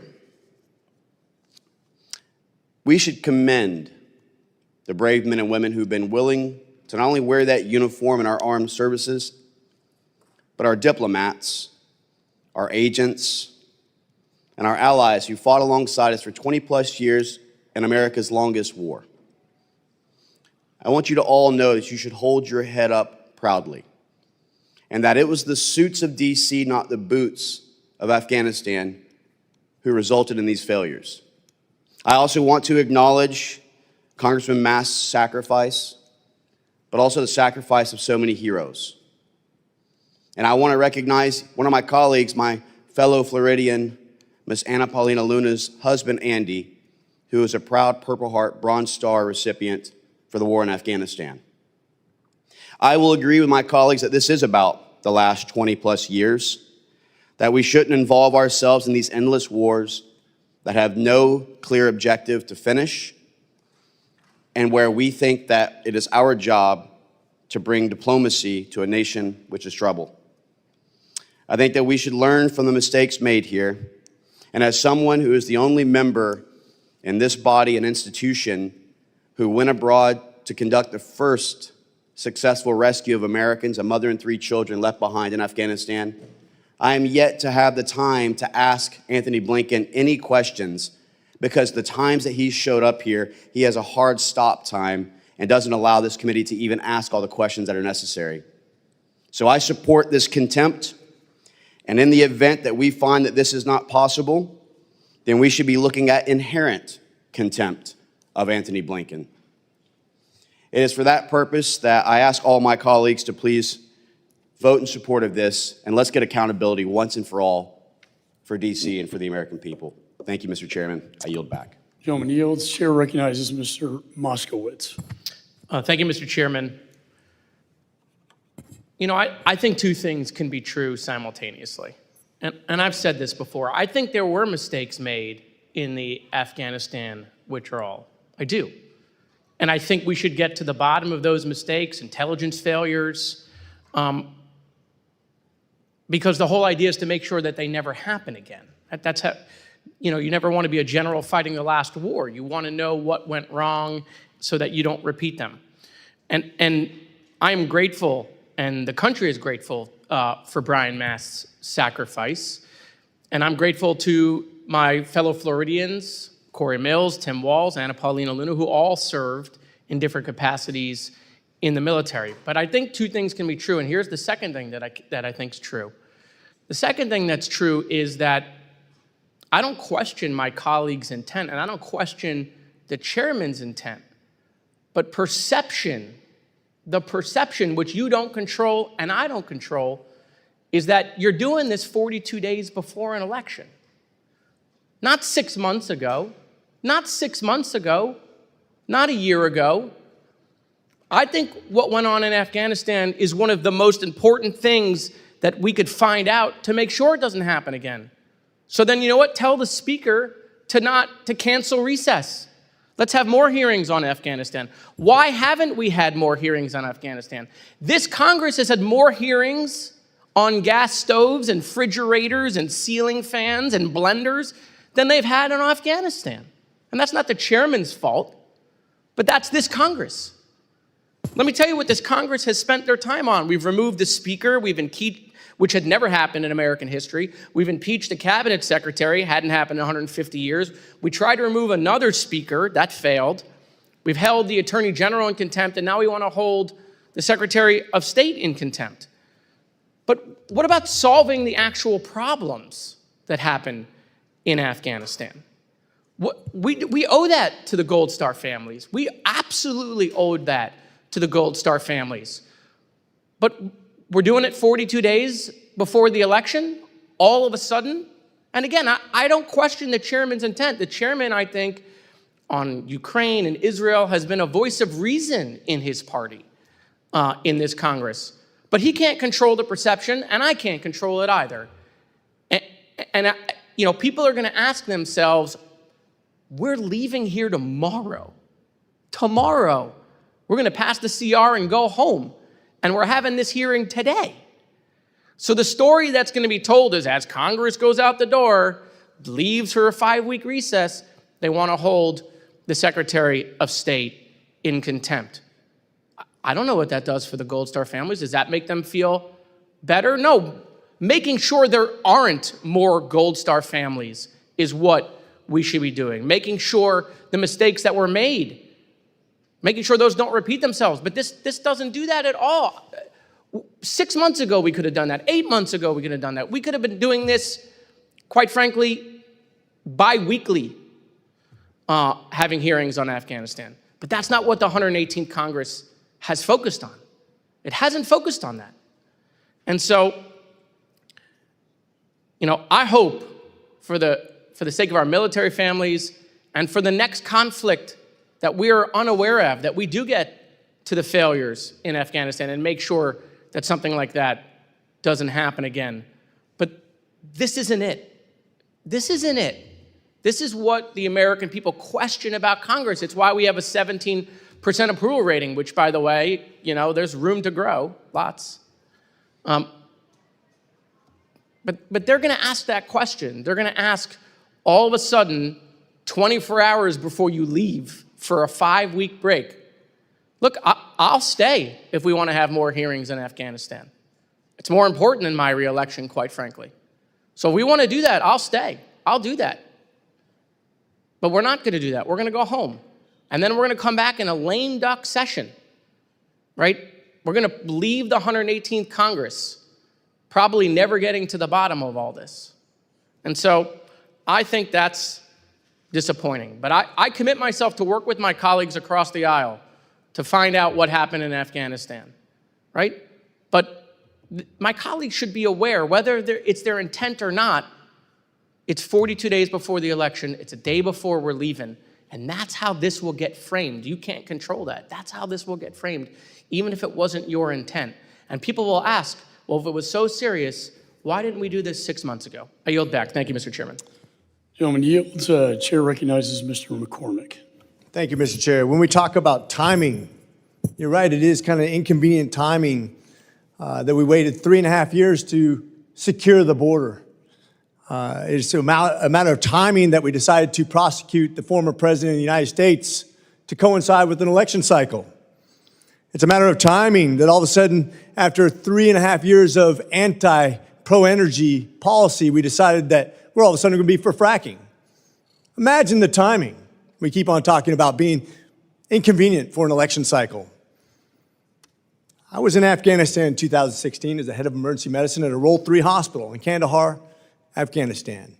During the entire 4 years of President Trump's presidency, we lost approximately 45 people. Horrible losses. Let's talk about the entire Afghanistan conflict, if you will. 20 years of investment, $2 trillion, 2,462 lives lost, countless limbs, countless traumatic brain injuries, and countless months and years away from our families to serve this great country. And what do we have to show for it? Let's talk about the facts. Let's talk about where we're at the conclusion, not the beginning, but the conclusion of this investigation. Fact, nobody but the commander-in-chief can make this decision on how and when to withdraw. That's one person's decision executed by everybody else. That was President Joe Biden. Fact, Kamala Harris admits to being the last person in the room, shaking her head in agreement with how and when this withdrawal was bungled. The committee reviewed 2 letters in the past 3 days from the Secretary. It laid out a number of excuses why Secretary Blinken is unavailable to testify before this committee to the American people. Let me address a few things. First, the Secretary claims he is constitutionally mandated to be in New York to attend to America's foreign policy with the United Nations. I get it. First, according to the public schedule, which was only made public last night, his first official engagement is not till 1:30 p.m. today. There are over 20 Senate confirmed or senior officials from the State Department in New York for the United Nations Assembly. Based on the events of the Secretary's calendar today, I see no reason why those individuals could not handle his engagements there today. Not explained in this letter. Apparently, he is willing to delegate certain responsibility to his deputies, but only those responsibilities that he has to the United States Congress. Congress, the people who represent the citizens of the United States of America. We, the people. Not only is his offer unacceptable, the deputies he offered were not even serving in the State Department during the Afghan withdrawal. Second, the letter transmitted last night declares, apparently on his behalf, to the entire DOJ that the DOJ has decided that holding the Secretary in contempt for failure to comply with the subpoena is, quote unquote, unconstitutional. I guess the State Department has forgotten about the entire branch of government, the judicial branch, which actually evaluates what constitutional even means. Third, a pattern is emerging. When Kabul fell, the Secretary was where? East Hampton in New York. It seems like New York seems to be his escape whenever something big happens and he has to shirk from his responsibilities. Lastly, my colleagues on the other side of the aisle accuse us of playing politics, that this timing is inconvenient. Chairman McCaul has made clear that it was our timeline, their timeline, not ours. But let me also pose this to the American people. Why do you think the Biden-Harris administration and Secretary Blinken are allegedly unavailable until November? Why do you think the Secretary will not answer our questions on record before the American people at the conclusion of our investigation? Mr. Blinken's absence is either willful neglect or cowardice. I will absolutely comply and completely support holding Secretary Blinken in contempt of Congress. With that, I yield. Gentleman yields. Chair recognizes Ms. Kamlager-Dove. Thank you, Mr. Chair. I think we can all agree that this committee has a responsibility to conduct thorough oversight of the war in Afghanistan. We should also agree that what is disrespectful to veterans, soldiers, and Gold Star families is to call those who made the ultimate sacrifice losers or suckers. Gold Star families of those 13 heroes who lost their lives in Afghanistan heard those words from Trump, not Blinken. It is unfortunate that this oversight mandate has been weaponized against good faith efforts by Secretary Blinken to work closely with Congress and provide the information requested. Committee time and resources are being used to divert State Department time and resources from the actual emergencies that require the department's attention. Ending the war in Sudan, defeating Putin in Ukraine, securing a hostage return and ceasefire deal in Gaza, extremism and terrorism in the Sahel, mpox and war outbreak in the DRC, PRC incursions around Taiwan, supporting democracy in Venezuela, escalations in Lebanon. I can go on. These are just some, not all, of the pressing foreign policy priorities that this contempt resolution is impeding. Secretary Blinken is in New York at UNGA today, where all of these issues are being discussed right now. Perhaps one of the most important UNGA gatherings given the plethora of global crises. This is diplomacy at the highest, most critical level. And this is not the only time that the majority in Congress has endangered our national security. My Republican colleagues held up funds to Haiti, delayed a desperately needed supplemental to Ukraine, Israel, and Taiwan for 6 months, refused to invite the Kenyan president to address a joint session of Congress, and stalled important military nominations in the Senate. No wonder Blinken is in New York working so hard on diplomacy, because we're not finding it here. And I just want to take a moment to set the record straight about the Trump and Biden record on civs.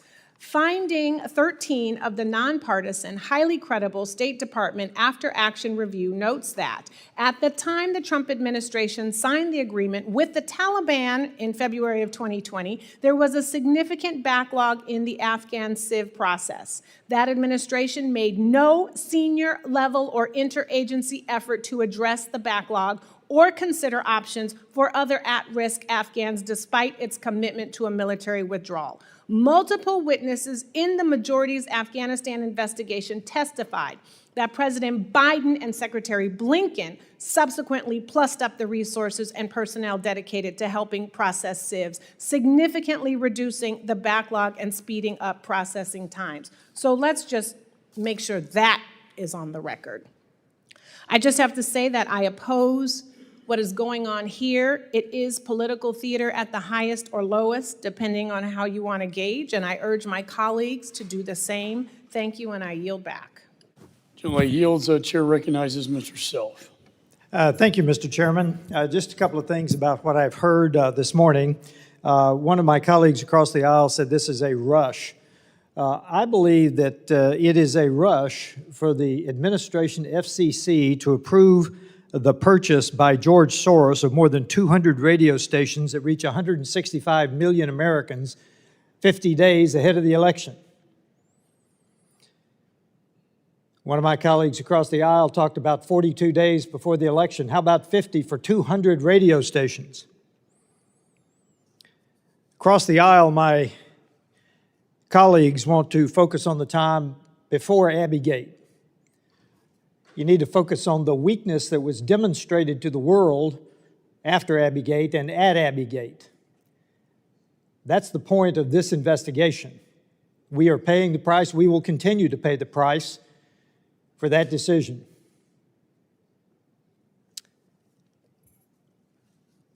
Across the aisle, they talk about we're wielding our power in this committee. Frankly, I'm glad somebody in the government is wielding their power on this issue, because the administration not only doesn't use power, they don't seem to understand power. We sit in this committee, and when we do have State Department bureaucrats who deign to show up, they talk a lot about soft power, while our adversaries around the world are using hard power. And let's talk about New York today. I think we need to watch it closely. They may be censuring Israel again in New York today. It seems to be a common practice in New York. Mr. Chairman, I recommend the use of inherent contempt because I have absolutely no doubt that the DOJ will follow the Senate's precedent of not even holding a trial. So I think we need to move beyond this fairly quickly to inherent contempt, and I recommend the use of it, and I yield back. Gentleman yields. Chair recognizes Mr. Almo. Thank you, Mr. Chairman. Right now, we should be mourning the 13 service members who lost their lives in Afghanistan. We should be putting country over party to come to a bipartisan understanding of the full picture of what went wrong. And we should be locking arms to make sure that a withdrawal like this never happens again. But instead, my friends on the other side of the aisle have devolved this investigation into a partisan food fight, complete with spaghetti thrown at the wall in the hopes that it sticks. Take the report that's in front of us today. We are only debating it today because Republicans want to force Secretary Blinken to pause his essential work around the world with our allies to testify yet again. Let's be clear. Secretary Blinken is not the one obstructing this investigation. How can he be? He's already testified 14 times before Congress on the Afghanistan withdrawal, 4 of those times in front of this very committee. If Republicans are searching for those responsible for impeding this investigation, there is, in fact, a mirror in the bathroom. By insisting on making this investigation the latest culture war avenue to bash President Biden, They prevented us from carrying out a thorough investigation. If Republicans really cared about the truth, then they'd look at the full withdrawal from Afghanistan. They would not start when President Biden lawfully took office on January 2021. There is an embarrassing lack of investigative rigor that is deeply concerning. Throughout their own report, Republicans reveal clear gaps in information that could have been answered by looking into what happened before President Biden took office. Take page 8 of this report. Page 8 acknowledges that the Taliban did not comply with the Doha Agreement since the beginning of the deal when President Trump was in office. Why did Donald Trump fail to hold the Taliban accountable in the first year of the agreement? Why did he instead draw down troops and leave us in a weakened state during the final stages of the withdrawal? Page 13 of this report mentions the large backlog of special immigrant visas for our Afghan allies. The State Department found that the Trump administration, quote, made no senior level or interagency effort to address the backlog or consider options for other at-risk Afghans despite its commitment to a military withdrawal, unquote. Why did Donald Trump worsen this backlog in the first place by not prioritizing those visas, leaving those who helped our troops withering in the wind? These are just two of the many examples of how the report willingly turns a blind eye to reality. And it's a damn shame that Republicans would rather attack President Biden before confiding, much less acknowledging that Donald Trump bears an iota of responsibility for what happened. This is not a complete investigation. This is a sham. If the other side was serious about finding the truth, then we wouldn't be debating this bogus report today. Instead, we would be thanking our diplomats who swear the same oath to the Constitution that we do. Patriots who go to work every day, every single day, focused on protecting and defending the Constitution from enemies, foreign and domestic. They represent the best of our nation. And with that, I yield back. Gentleman yields. There being no further discussion of the report, the committee will move to consideration of amendments. Does any member wish to offer an amendment? I have an amendment. Ranking member is recognized. Clerk shall distribute the amendment.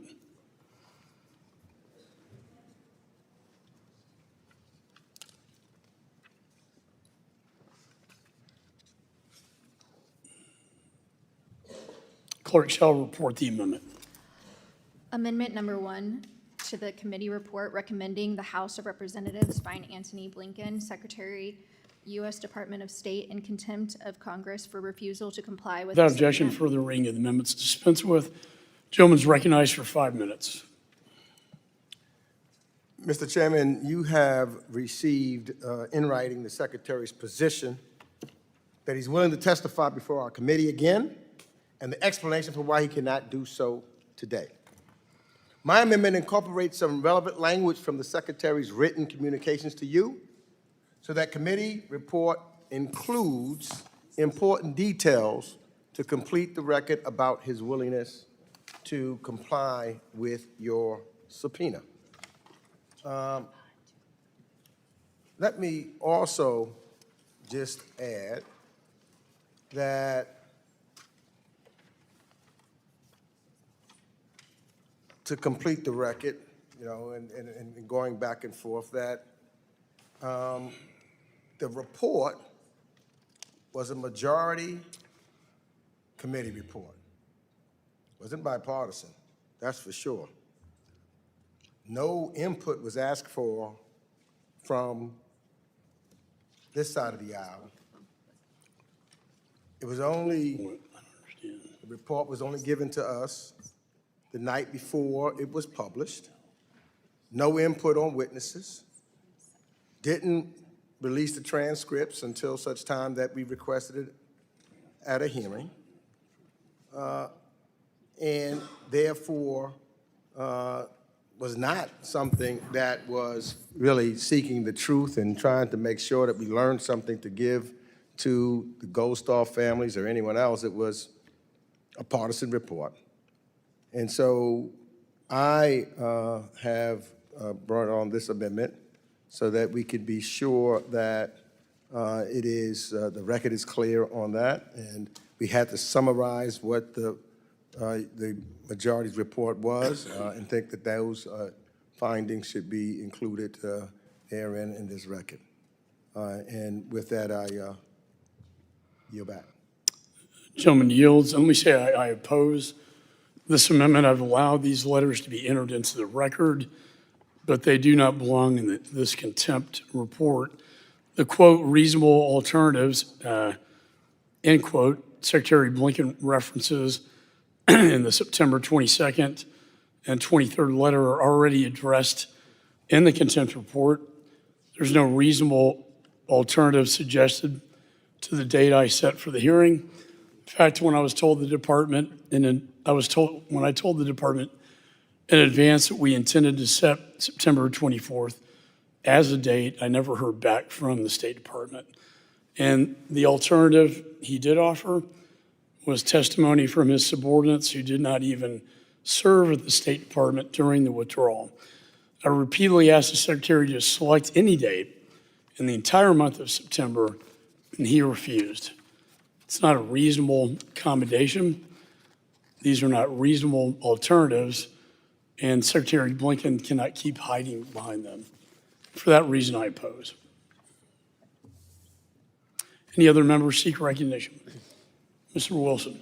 Thank you, Mr. Chairman. And indeed, my appreciation of service in Afghanistan is very personal, and that I am so grateful that American and allied troops have successfully protected the entire world for 20 years from terrorist attacks. But sadly, due to the failure of the Biden-Harris administration, we now have seen the establishment of a safe haven for terrorists. We see the persecution of women.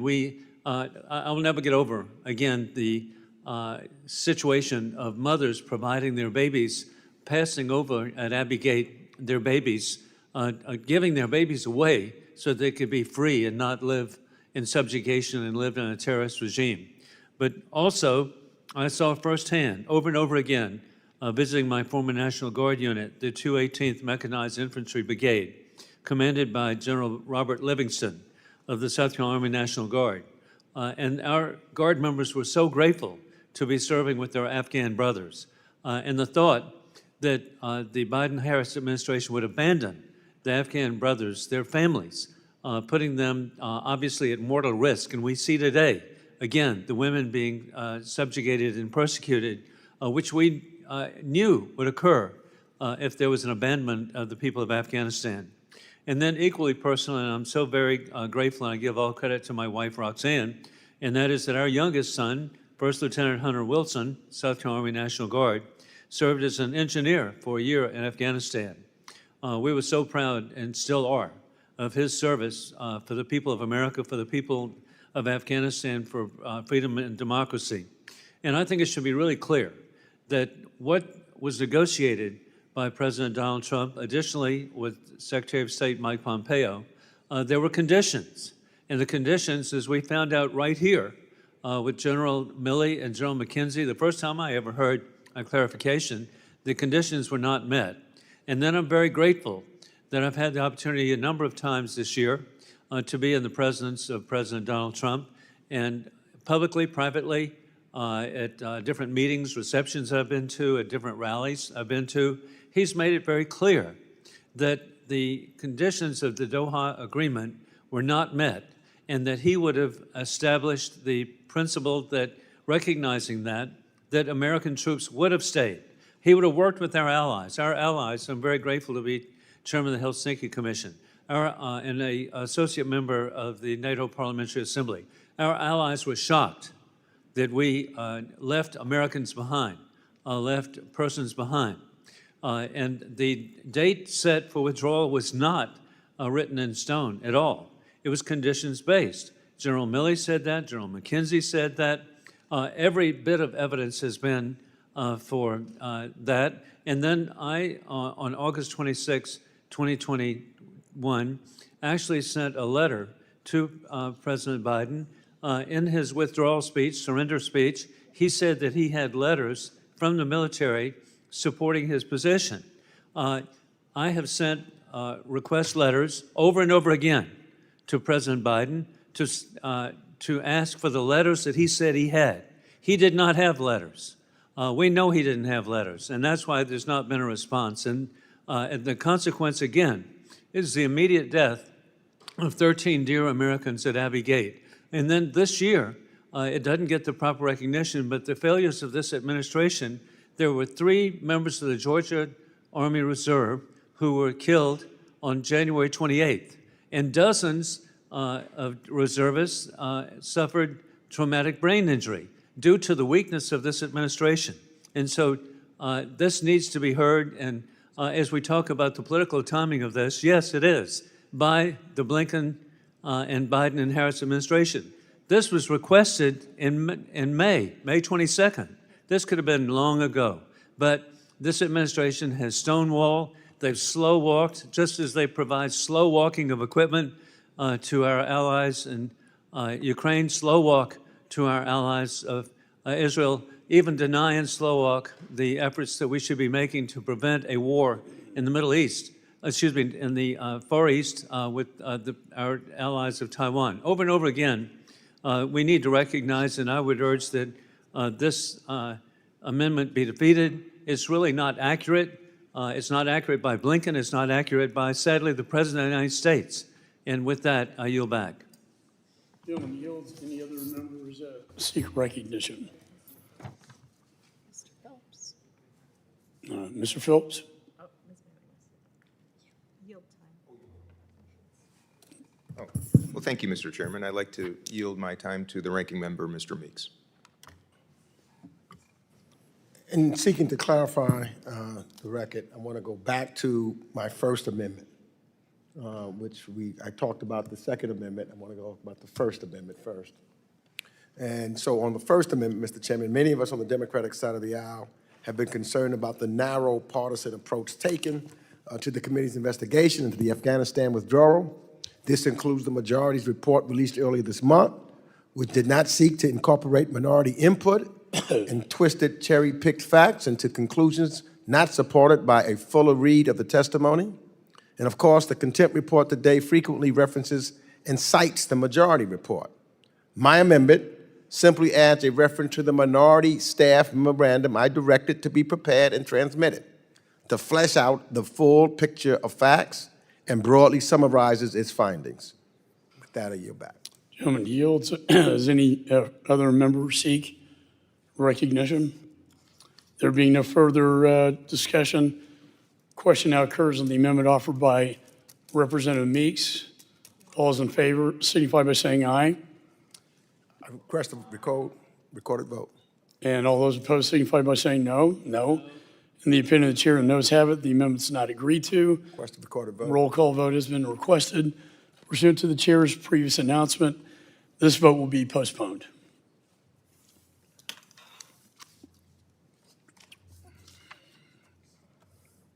Are there any further amendments? Amendment. I have amendment. Mr. Meeks is recognized. Mr. Chairman, you have received in writing the Secretary's position that he's willing to testify before Sorry, our clerk committee. shall distribute the amendment. Sorry. Clerk shall report the amendment. Amendment number 2 to the committee report recommending the House of Representatives find Antony Blinken, Secretary, U.S. Department of State, in contempt of Congress for the refusal to comply with the subpoena duly issued by the Committee on Foreign Affairs. Without objection, further reading the amendments dispensed with. Gentleman's recognized for 5 minutes. Mr. Chairman, you received in writing the Secretary's position that he's willing to testify before our committee again, and the explanation for why he cannot do so today. My amendment incorporates some relevant language from the Secretary's written communications to you so that the committee report includes important details to complete the record about his willingness to comply with your subpoena. With that, I yield back. All right, gentleman yields back. I oppose this amendment, and I've already stated my reasons why. So any other members seek recognition? There being no further discussion, question now occurs on the amendment offered by Representative Meeks, number 2. All those in favor signify by saying aye. Aye. All those opposed signify by saying no. No. And the opinion chair, the noes have it. Amendment's not agreed to. Roll call vote's been requested. Pursuant to the chair's previous announcement, this vote will be postponed. Okay. Any further amendments?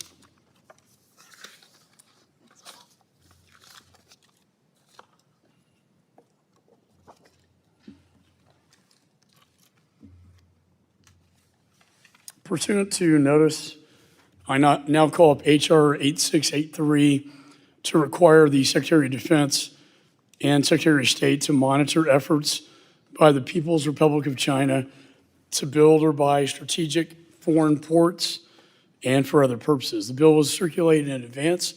The clerk shall designate the bill. HR 8683, to require the Secretary of Defense and the Secretary of State to monitor efforts by the People's Without Republic of objection, China. first reading is dispensed with. Bill is considered read and open to amendment at any point. Is there any discussion on the bill? Mr. Heising is recognized for 5 minutes. Mr. Chairman, yes, I have an amendment at the desk. Or you want to wait on that? What's that? Oh, the amendment.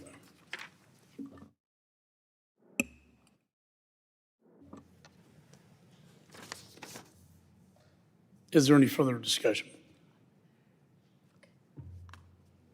Mr. Heising is recognized for 5 minutes. You need to be on top of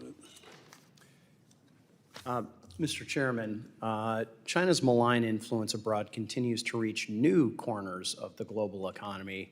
Emerging from the Belt and Road Initiative, Chinese President Xi Jinping has created a companion initiative known as the Maritime Silk Road, ratifying a dominating stake in various countries by making critical investments in strategic ports, some of which exist right here near our home. What's more, the likelihood of the PRC leveraging its ports infrastructure in the future to affect the flow of goods globally remains a significant challenge for the United States and our allies. While many of these investments are portrayed as commercial relationships, the PRC's goal is to reach, the PRC's global reach is cause for concern, as many of these ports pose significant dual-use military risk as well. The fact remains the Chinese investments in strategic ports offer the CCP a launching pad to engage in a campaign of modern-day espionage. Right here in the Western Hemisphere, the PRC is nearing completion of the gateway from South America to Asia, Shanghai, Peru. This is in Shanghai, Peru. This is a $3.6 billion deep-water megaport, which is owned by the Chinese state entity known as COSCO, C-O-S-C-O Shipping, which has ties to the People's Liberation Army. Once finished, goods could travel from the Shanghai to Shanghai in less than 3 weeks, significantly reducing travel time and creating a significant opportunity for the PRC to expand its market presence.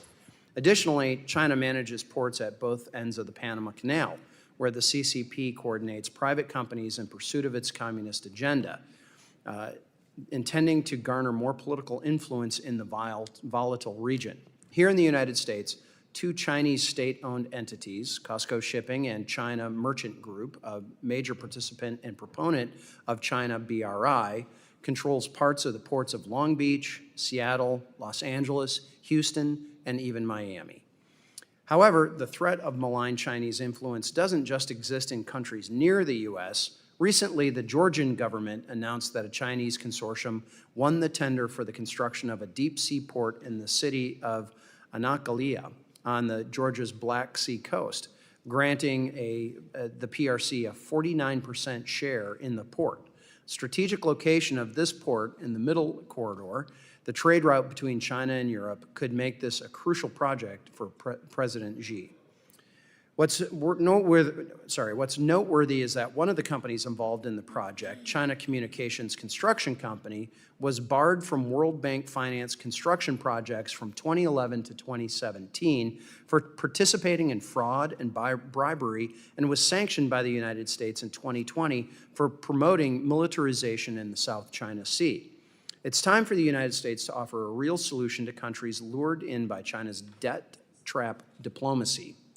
In response to the PRC's nefarious dual-use intentions, I'm offering the amendment in the nature of the substitute for my bill here shortly that would establish a comprehensive study of the efforts by the PRC to build, buy, or own strategic ports. Specifically, this bill requires the Secretary of State, in coordination with the Secretary of Defense, to develop a global mapping of foreign and domestic ports of importance to the United States due to its capacity of providing military, diplomatic, economic, and resource exploration superiority. Additionally, this bill requires a study analyzing the activities and plans of the PRC to expand its control over global strategic ports while recognizing the U.S. national security and economic implications for such ownership. And Mr. Chairman, I should note that while we're talking about global infrastructure and all these things, we have to remember what this means for our constituencies back home. Our citizens here in the United States are at risk to paying even higher prices. We see it in an unaffordable economy now. And we know that if China were to garner and increase its influence and footprint around the world, we're likely to see that pressure, that economic pressure, and therefore those higher prices for all of our citizens expand as well. So finally, this bill tasks the head of relevant federal agencies to recommend measures to the U.S. government that could take to ensure open access and security for strategic ports and offer alternatives to PRC investments in these ports. Let's talk to our allies and give them options.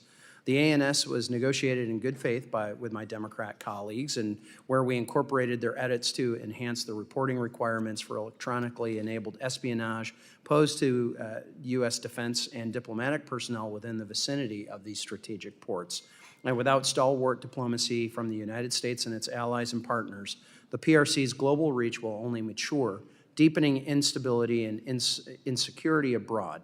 It remains imperative that the U.S. do everything in its power to thwart malign Chinese influence and protect U.S. national and economic interests. And I urge my colleagues to support this bill.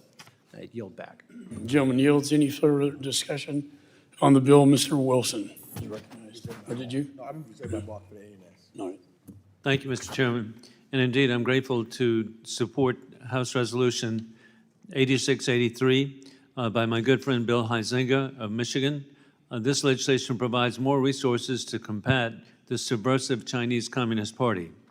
I grew up with a special appreciation of the people of China. My father served there and cherished the Chinese people he served with in the Flying Tigers during World War II in Xi'an, Chengdu, and Kunming. But we now see that indeed the Chinese Communist Party oppressing the citizens of China are creating a global strategy, and it must be addressed by a global mapping study of the CCP brought about to determine the ports that have been bought or strategically built by the Chinese Communist Party for itself. And it's absolutely critical we have the more situational awareness on the military, diplomatic, economic, or resource capabilities of the Chinese Communist Party. In my birthplace of Charleston, South Carolina, I grew up with a special appreciation of the building of the Panama Canal. The canal is so vital to American families.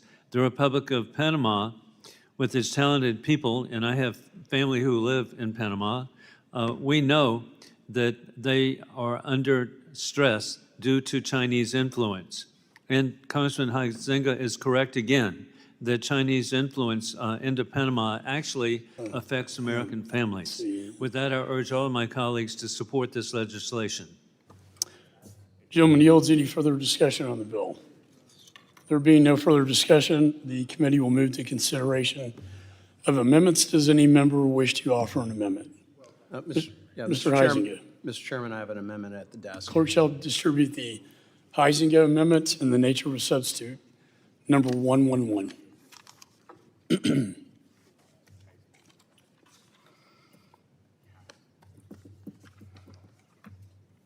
The clerk shall report the amendment. Substitute for the amendment in the nature of a substitute to H.R. 8683 offered by Mr. Huizenga of Michigan. Strike all after the enacting clause and insert the following. Section 1, short title. This act may be cited as the Strategic Ports Reporting Act. Without Section objection, 2. further reading is dispensed with. Gentleman is recognized for 5 minutes. Well, thank you, Mr. Chairman, and I won't take the 5 minutes. I just wanted to reiterate that this ANS was negotiated in good faith with our colleagues across the aisle, and we incorporated a number of their edits to enhance the reporting requirements for specifically electronically enabled espionage that many in our defense and diplomatic corps have been subject to. And again, I would just like to reiterate the influence that we are seeing of China and its related companies and organizations on the world economy. They continue to deepen their roots and their influence, and what that will mean to us, as we found out a few years ago with COVID, is, Mr. Chairman, the United States is put at a disadvantage. Our constituencies are put at a disadvantage, and whether it's with availability or with pricing, we know that our folks are dealing with higher prices already and some scarcity and some challenges with that. Let's not help the Chinese corner the market. And so with that, I'll yield back the balance of my time. Gentleman yields. Any other members seek recognition? Mr. Meeks is recognized. Thank you, Mr. Chairman. In 2013, when Xi Jinping launched the Belt and Road Initiative and Maritime Silk Road Initiative, China embarked on a coordinated state effort to finance, acquire, access, enhance, and build ports around the world. Today, China is the world's largest trading country, and nearly all of its commerce, 95%, moves by sea. Control of foreign ports provides Beijing with greater access and influence in the host country and region where the port is based, and presents a challenge to the United States' presence and interest there. And although China's Navy has only one overseas naval base, its naval ambitions are clear. China is actively seeking additional basing locations, including on Africa's Atlantic coast, which would pose a significant threat to major shipping routes. China already has the largest navy in East Asia, and the U.S. Defense Department acknowledges China's navy is the largest in the world. H.R. 8683 calls for a mapping of strategic ports and Beijing's attempts to gain control of them. And while I agree that it is critical that we have an accurate picture of the nature, extent, and intent of PRC involvement in port projects around the world, I would also know that this work is already happening. In fact, a number of think tanks and academic institutions have done exactly that kind of mapping exercise on ports this bill is calling for. And I'm submitting for the record just one such report, tracking China's control of overseas ports, which I want to submit without objection. Without objection, so ordered. Which was published just last month by the Council of Foreign Relations. Thanks to this report, we already know that China is actively engaged in 115 port projects in at least 68 countries with more than $65 billion invested or promised. Of these publicly known projects, at least 89 port projects have characteristics that could make them suitable for military applications. I point this out because, unfortunately, many of my Republican colleagues often complain about wasting the American people's taxpayer dollars. Given Republican budget cuts, we are calling for the State Department and DOD to use their limited staffing and resources to do a mapping exercise that is redundant and already online for everyone to read. And if we're going to make them do this work, should we not at least authorize funds to create such a database and strategy and fund the programs to address the risks and deficiencies and opportunities identified? But nevertheless, I am glad that this bill acknowledges the importance of investing in foreign ports to enhance our national security interests. We have to compete with China in that space. And I would note that I have raised concerns previously about imposing sanctions on foreign ports in third countries that are sympathetic to American foreign policy goals, but I don't want to be browbeat into economic submission by American sanctions. This bill's premise that we need to compete with China in a global port infrastructure is correct. But if we pursue an aggressive sanctions policy that forces sympathetic countries to choose, we may not like what they decide. We also need to acknowledge the complexity at play here. Many ports have U.S., allied, and PRC companies, all involved in different roles. We need a pragmatic strategy to compete, not a black and white approach that sanctions or ignores ports that deal with nations we don't like. While there's already extensive public mapping of the global ports owned, constructed, or operated by the PRC entities, the strategy and reporting requirement in H.R. 8683 will shed light on the impact of these ports on the United States interests and national security, and hopefully results in forward-looking recommendations on that diplomatic development and defense engagements that we can use to mitigate the threat from such PRC activities. So I will support the ANS to H.R. 8683 about Beijing's attempt to grow its global maritime influence through investments in foreign ports, and I yield back the balance of my time. Gentleman yields. Any other members seek recognition? There being no further discussion, do any members wish to offer an amendment to the Huizinga Amendment and the nature of substitute? There being no further amendments, the question now occurs on the amendment and the nature of substitute offered by Representative Huizinga. All those in favor signify by saying aye. Aye. All those opposed signify by saying no. And in the opinion of the chair, the ayes have it, and the amendment is agreed to. There being no further amendments, I move that the committee report H.R. 8683 is amended to the House with a favorable recommendation. All those in favor signify by saying aye. Aye. All those opposed signify by saying no. In the opinion of the chair, the ayes have it, and the motion is agreed to. Without objection, the motion to reconsider is laid on the table. Staff is authorized to make any technical and conforming changes. Pursuant to notice, I now call up H.R. 9564, the Houthi Human Rights Accountability Act. The bill was circulated in advance. Clerk shall designate the bill. H.R. 9564, to authorize the imposition of sanctions with respect to the Houthis and for other purposes. Be it enacted by the Senate. Without objection, first reading is dispensed with. The bill's considered read and open to amendment at any point. Any discussion on the bill? Mr. Issa is recognized. Thank you, Mr. Chairman.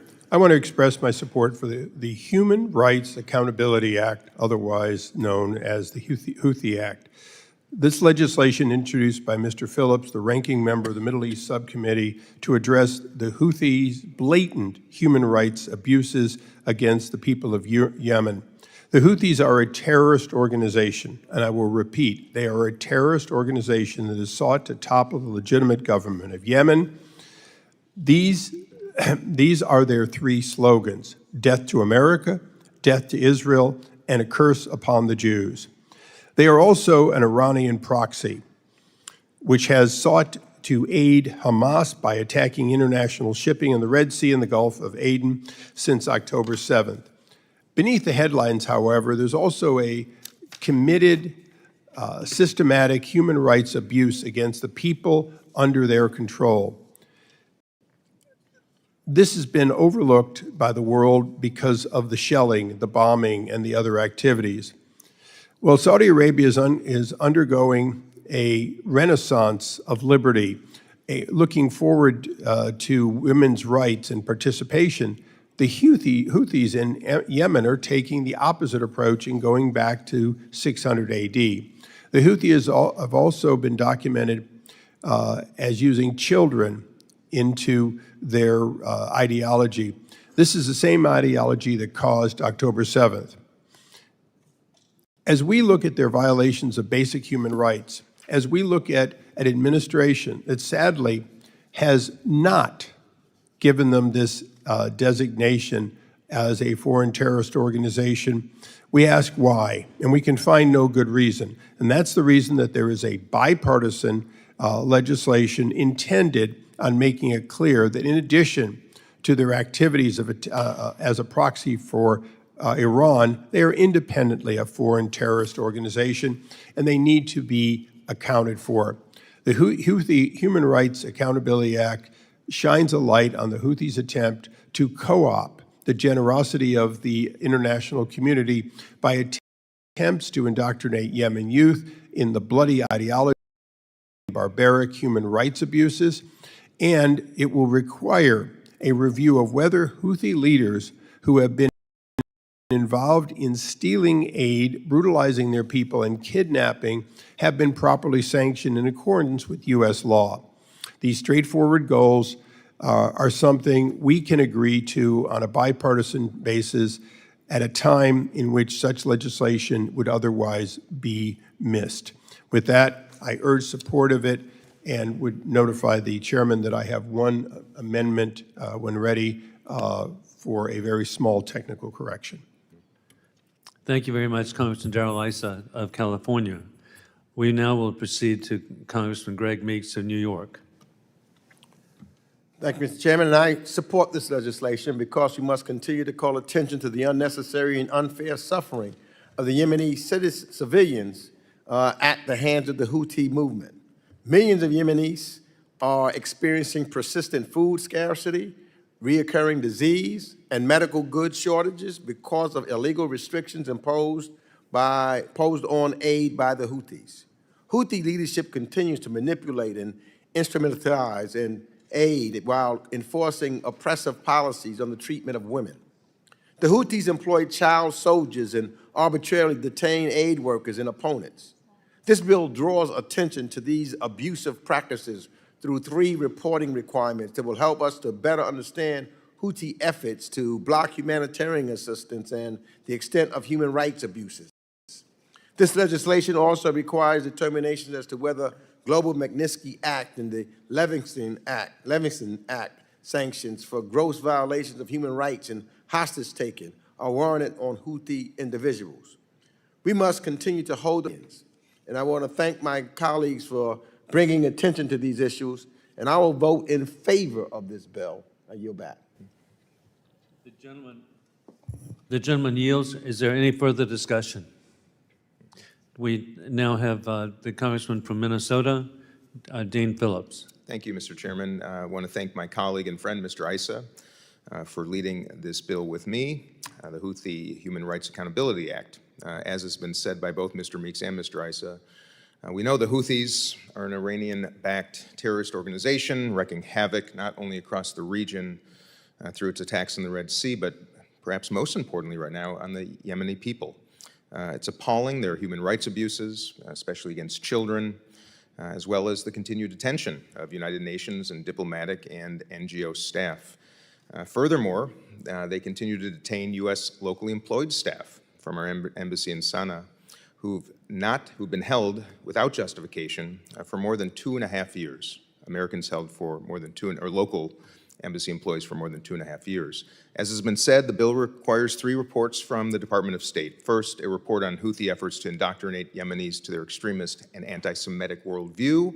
Second, a report on human rights abuses committed by the Houthis. And third, a report on obstacles to the provision of humanitarian aid, including an assessment of Houthi interference and the steps the United States and our partners are taking to ensure humanitarian assistance is delivered unhindered and consistent with basic humanitarian principles.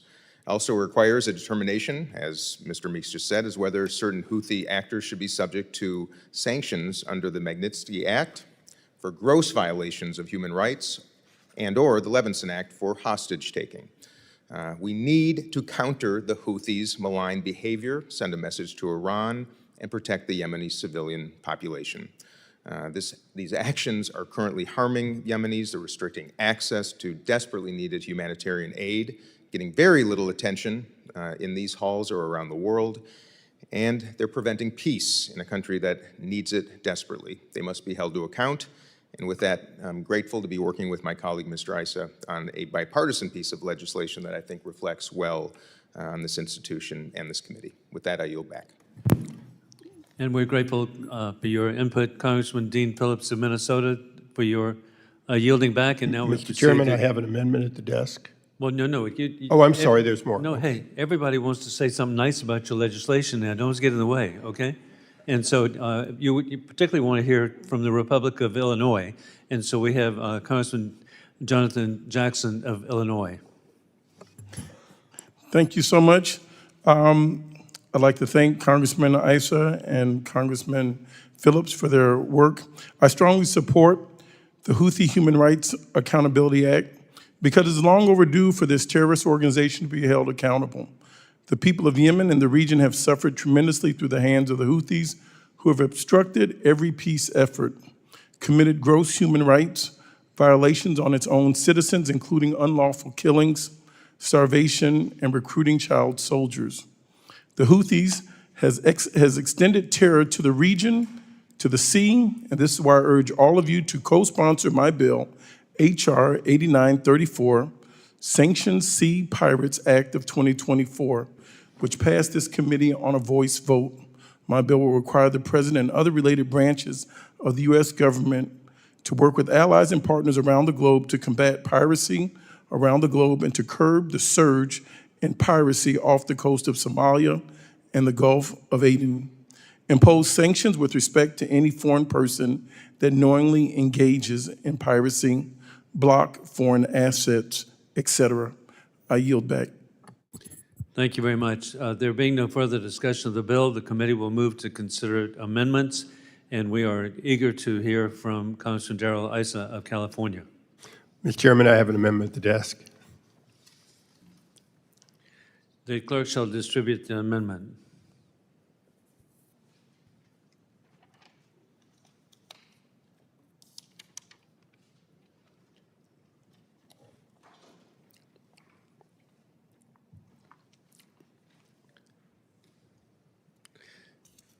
The clerk shall report the amendment. Amendment to H.R. 9564 offered by Mr. Issa of California, page 2, line 13, after a report, insert in unclassified form with a classified annex if necessary. Page 4, line Mr. Chairman, 5. I'd ask unanimous consent that be considered as read. Without objection, further reading of the amendment is dispensed with. Congressman Darrell Issa is recognized for 5 minutes on the amendment. In 30 seconds or less, Mr. Chairman, this amendment simply designates that the reports are unclassified. It makes no other technical changes, and I urge its adoption. The gentleman yields back. Do any other members seek recognition?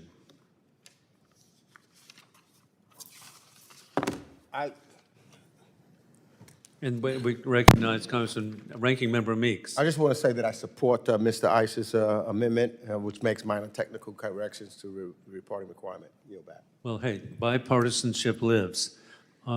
There being no further discussion, the question now occurs on amendment being offered by Congressman Issa, number 215. All those in favor signify by saying aye. Aye. Aye. All those opposed signify by saying no. In the opinion of the chair, the ayes have it, and the amendment is agreed to. Are there any further amendments? There being no further amendments, I move that the committee report House Resolution 9564 as amended to the House for favorable recommendation. All those in favor signify by saying aye. Aye. All those opposed, no. The opinion of the chair, the ayes have it, and the motion is agreed to. Without objection, the motion to reconsider is laid on the table, and staff is authorized to make any technical and conforming changes. Pursuant to notice, I now call up House Resolution 9719, Strengthening USAID Management Act. The bill was circulated in advance. The clerk shall designate the bill.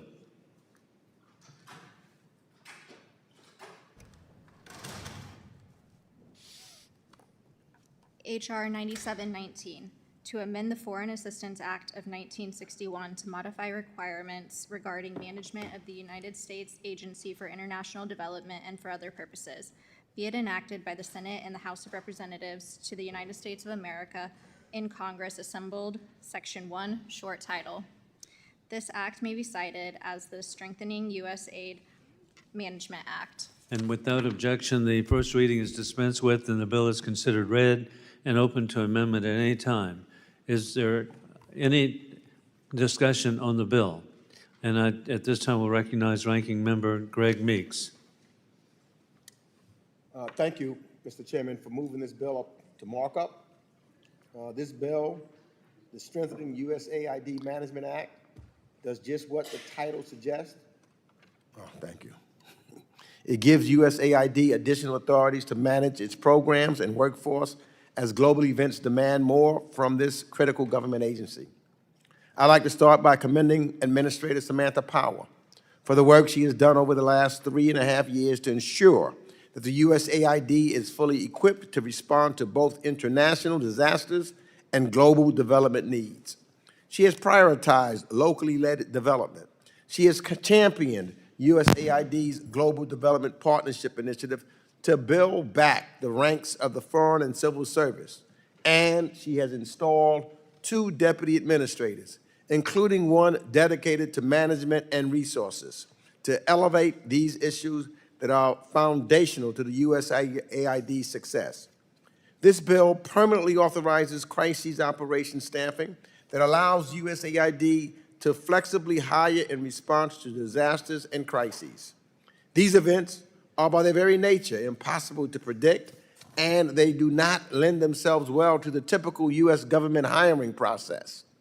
This authority permits USAID to hire subject matter experts quickly.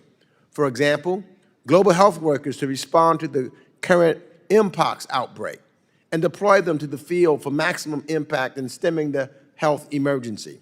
This bill also authorizes USAID to use what's known as Personal Services Agreement Authority. This will help USAID treat its workforce more equitably by enabling the agency to promote foreign service nationalists without requiring them to recompete for their jobs. FSNs are the local staff in each country's mission that form the backbone of USAID's work abroad. Finally, the bill enabled the State Department, USAID, and other foreign policy agencies to continue overseas comparability pay for foreign service officers posted abroad. Without this extension, foreign service officers will see their wages cut by 22%, which would harm both morale and the United States' national interests. The Strengthening USAID Management Act ensures the agency has the tools necessary to fully support its workforce in the 21st century. And by making these necessary improvements, we will position USAID to better carry out its mission to promote a free and prosperous world. And I want to thank Chairman McCaul and his staff for working with us on this legislation, and I urge my colleagues to support this bill, and I yield back the balance of my time. The gentleman, ranking member, yields back. Is there any further discussion? We now recognize Congresswoman Young Kim of California. Thank you, Chairman. I have an amendment to H.R. 9719, the Strengthening USAID Management Act. There being no further discussion of the bill, the committee will now consider the amendments, and we now recognize Congresswoman Young Kim. Thank you, Chairman. I want to thank my colleague, Representative Joaquin Castro, for working on this. The clerk shall distribute the amendment. Oh, thank you.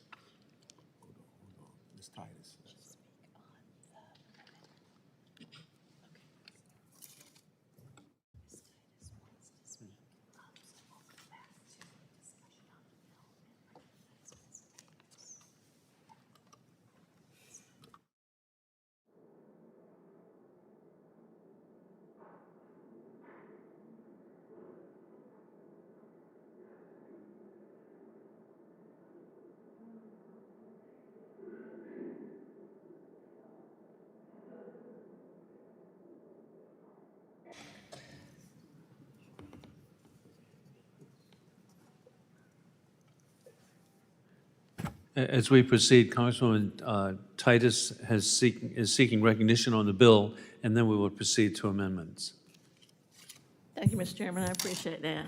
I just want to speak in support of the ranking member's bill 9719 because it includes several important authorities that have been requested by USAID and that will make it stronger. These include the flexible staffing mechanism so the agency can appropriately and effectively respond to global crises as they arise, and also promoting foreign service nationals at post. But I especially want to voice support for the Overseas Comparability Pay Authority that this bill extends for 2 years. Earlier this month, I led 25 of my colleagues, many from this committee, in a letter to the Speaker urging him to include overseas comparability pay in the CR draft, which we will be voting on later this week. And Mr. Chairman, I ask unanimous consent to include that letter in the record. Without objection. Thank you. In the letter, we highlight the fact that overseas comparability pay is a mission-critical authorization with national security implications. It ensures basic pay equity between Foreign Service officers in Washington and those posted abroad to be sure that we are recruiting and retaining our top talent. If this authority were to lapse, our diplomatic corps, which is a group of fiercely patriotic individuals who bravely advance U.S. interests abroad at great personal sacrifice, would see an average of 22% pay cut. The immediate impact of a OCP lapse would be undeniable financial hardship, but it could also have long-term impacts on morale at a time when we are facing extreme competitiveness from China and Russia. One Foreign Service officer stationed in Algeria put the real human toll of this in stark terms. They said, and I quote, "This OCP lapse would hurt early career officers like me who have little savings, continue to pay student loans, and are starting families. Losing 20% of my paycheck would force me to choose between important medical procedures, our mortgage, and my wife's student loans. It would make a challenging post more difficult for my family. I'm not the only one making a sacrifice by being here. My spouse is also sacrificing career opportunities, comfort, and safety in order to support the mission. If we couldn't make ends meet, I can't justify asking her to continue to make that sacrifice." Now, our advocacy on this issue through the letter was successful, and an OCP authority extension was included in the CR, but it only lasts until December 20th. So the ranking member's bill is very important so that FSOs can rest assured that come December, that pay will be included for the next 2 years and they won't face that potential pay cut because of inaction.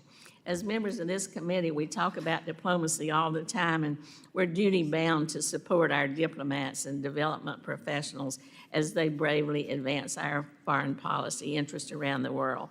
So I support the bill, and I strongly urge my colleagues on the committee to do so. Thank you, and I yield back. Congresswoman Titus. And we now shall resume with the consideration of amendments with the amendment by Congresswoman Young Kim of California, and the clerk shall distribute the amendment. The clerk shall report the amendment. Amendment to H.R. 9719 offered by Mrs. Kim of California. At the end, add the following. Section 8, Office of the Chief Economist. In general, the administrator is authorized to establish within USAID an independent office to be known as the Office of the Chief Economist. In this subsection referred to as the office, that shall, 1, use economic theory, evidence, and without tools. objection, further reading of the amendment is dispensed. The gentlelady is recognized for 5 minutes on the amendment. Thank you, Chairman. And I want to thank my colleague, Representative Joaquin Castro, for working on this common sense amendment with me. My amendment authorizes USAID's Office of the Chief Economist, or OCE. It does not provide any new funding, but simply codifies OCE's underlying legislative authorities to strengthen USAID's function. Since 2011, OCE has supported USAID's mission to achieve the greatest impact with the fewest taxpayer dollars, as well as help USAID respond to global challenges such as changing market conditions, economic shocks, and severe debt distress. OCE promotes the use of cost-effectiveness evidence in agency decision-making and provides macroeconomic analysis, software solutions, and research to inform policy and program design and implementation.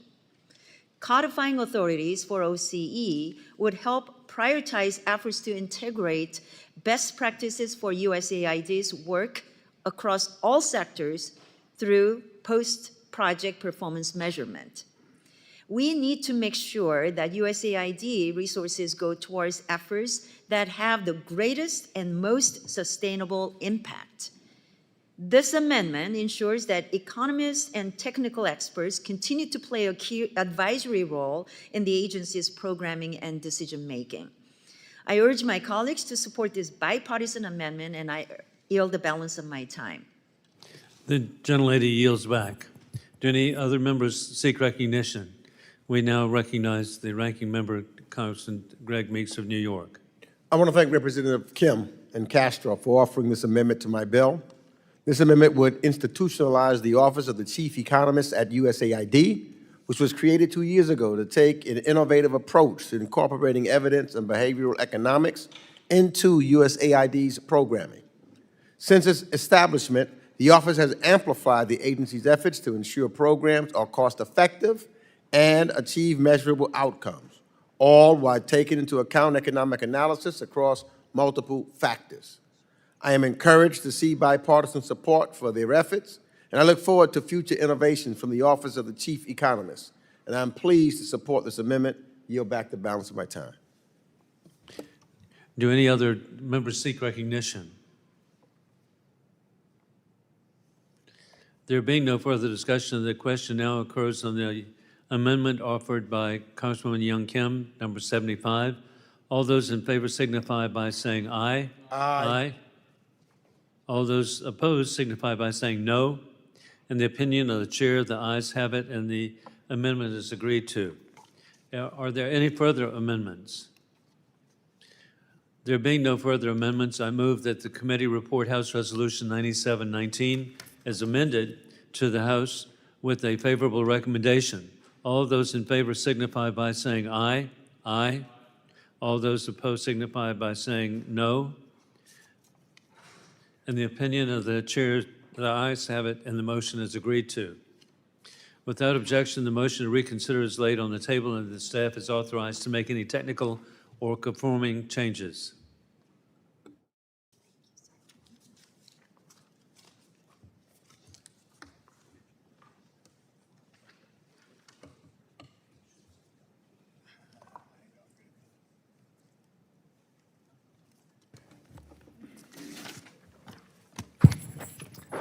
Pursuant to notice, I now call up H-Res 1348, urging the government of Nigeria to immediately release Tigran Gambaryan from imprisonment. The resolution was circulated in advance. The clerk shall designate the resolution.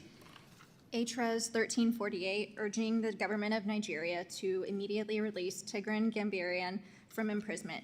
Whereas Tigran Gambaryan is a citizen of the United States and a resident of Georgia and a former federal agent. Whereas Tigran Gambaryan worked for the Internal Revenue Service for over 10 years, investigating highly public crimes and seizing over $4 billion in illicit funds on behalf of the United States government. Whereas Tigran Gambaryan, on the date of his detainment, was employed by Binance Holding Limited as the head of the financial crime compliance. Whereas on February 26, 2024. Without objection, the first reading is dispensed with, and the resolution is considered read and open to amendment at any point. Without objection, I will present the amendment in nature of the substitute circulated to members in advance shall be considered as read and will be treated as original text for purpose of amendment. I recognize myself for a statement. I deeply appreciate the committee's consideration on this important resolution during this markup. As many of you know, my constituent, Mr. Tigran Gambaryan, has been wrongfully detained by the Nigerian government since February. That's 7 months now. The Nigerian government arrested Mr. Gambaryan after luring him to Nigeria for a meeting with Nigerian officials in his official capacity as Binance's head of financial crime compliance. This is a citizen who's never been accused of anything of wrongdoing in the United States. He was an IRS investigative agent. Once detained there, they took away his passport and held him without legal basis or without even charging him for weeks. Since then, the Nigerian government prosecutors have thrown bogus charges against him as legal justification to hold him hostage. Tigran is being held in the notorious Kuje prison. where they imprisoned Boko Haram and ISIS terrorists.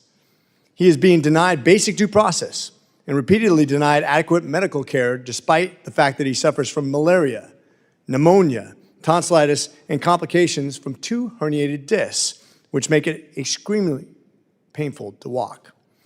The situation is so dire that we recently celebrated the quote-unquote good news that his lawyers were able to gain access to the prison to meet with Tigran. We were relieved that the prison officials allowed him access to a walker to attend the meeting because he had been bedridden for days due to excruciating back pain. I could go on forever showing stories of inhumane treatment Tigran is suffering, not to mention his wife and 2 young children waiting at home for his return. This is no way for an American citizen to be treated by custody of a foreign government, especially one that's supposed to be our ally and partner in the region. I've been to Nigeria. I'm actually the godfather to 2 children of Nigerian descent. This means a lot to me, and Tigran is my constituent. My resolution, H.R. Res. 1348, does 4 things. 1, it calls out the Nigerian government for their blatantly false claims of wrongdoing by Tigran Gambaryan and their inhumane treatment of an American citizen in their custody.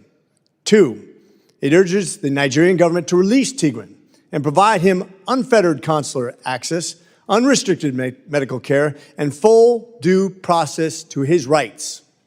3, it urges the State Department to use all available assets, all means, to secure his release and formally declare him as wrongfully detained under the Levinson Act. 4, it conveys our thoughts for his family and all other U.S. citizens who have been wrongfully detained abroad. The United States government must do everything in its power to secure the release of Tigran Gambaryan and all our citizens wrongfully detained abroad. Unfortunately, this has been applied unevenly and politically. This man deserves his rights. I am thankful to my co-lead, Representative French Hill, and Representatives Houlihan and Fitzpatrick for visiting Tigran during his imprisonment in Nigeria and for their support in advocating for his release. I also want to thank the HVAC Africa Subcommittee staff and the U.S. Embassy consular staff in Nigeria for their tremendous work to support Tigran and his family during this incredibly difficult time. Passage of this resolution is just the first step, and we will not stop until Tigran is released. I ask for my colleagues' support of this bill. Thank you, and with that, I yield back. Is there any discussion on this resolution? I recognize Mr. Meeks for 5 minutes. Thank you, Mr. McCormick. Thank you, Mr. McCormick. And I'd like to express my concern to Tigran Gambaryan, whose health has deteriorated significantly since he's been held in prison in Nigeria. I also want to thank his wife and family, who have been working tirelessly to advocate for him. The resolution before us urges the government of Nigeria to release him immediately on humanitarian and medical grounds. Now, I understand the Nigerian government has accused Binance, Mr. Gambaryan's employer, of crimes related to harming Nigeria's economy and working through this, its judicial system to pursue that case. However, it is clear that Mr. Gambaryan's health has suffered significantly during his detention. He's contracted malaria and pneumonia and is reportedly in a great deal of pain resulting from herniated discs in his back. The United States government officials have communicated with the Nigerian government at the highest levels to raise Mr. Gambaryan's case and to request his release on humanitarian grounds. And I'm greatly disappointed that the Nigerian government has not officially responded to those requests. It is the responsibility of the United States State Department to determine whether Americans imprisoned abroad are wrongfully detained. And I know that the State Department is fully engaged in Mr. Gambaryan's case, and they are weighing the facts according to their process.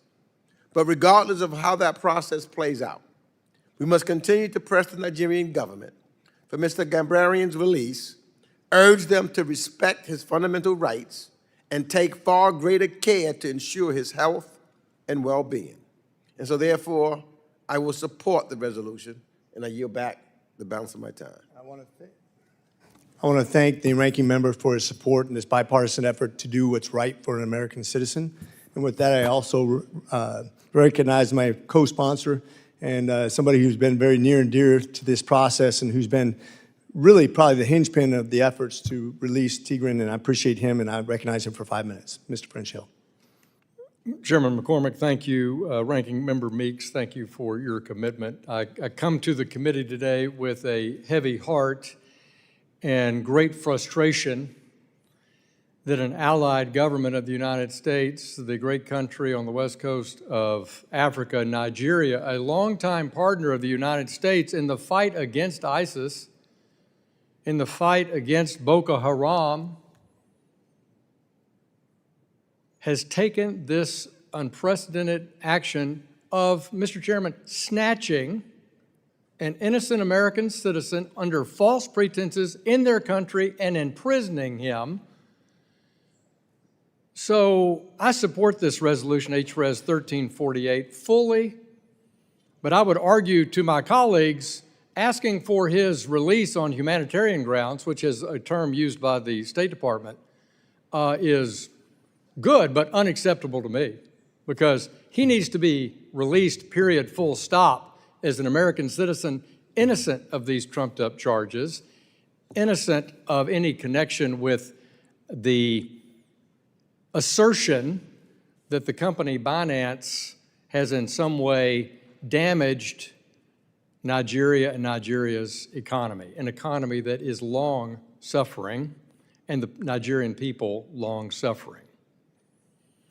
So I stand in support of this on behalf of Tigran and his family, his wife Yuka, their 2 kids, aged 10 and 5, who their dad just went on a business trip in February and has been locked up in prison since with spotty medical attention, spotty legal attention, solid consular support from our embassy in Abuja, but ambivalence, contempt, and outrageous behavior on the part of the so-called legal system in Nigeria and the government of Nigeria. We're standing with the family. You know, Mr. Chairman, Representative Haley Stevens and I co-chair the task force here in the House, which this committee has been such an important part of, to bring attention to those Americans wrongfully detained and illegally held abroad by terror groups or by state actors. And it's one thing when we talk about Syrians or Iranians or Russians, but what a disappointment that we sit in this hearing and we talk about our friends in Nigeria.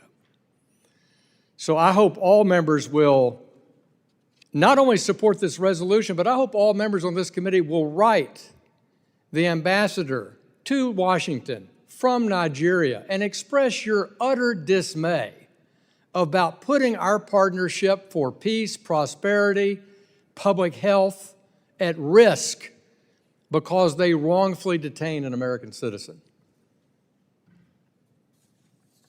I've made that clear to the Nigerian ambassador. I got double talk about legal process in Abuja and long summer breaks in the court schedule.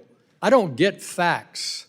And so I support our Ambassador Rick Mills' efforts in Abuja, but I urge the State Department, I urge President Biden, turn up the heat on the government in Nigeria.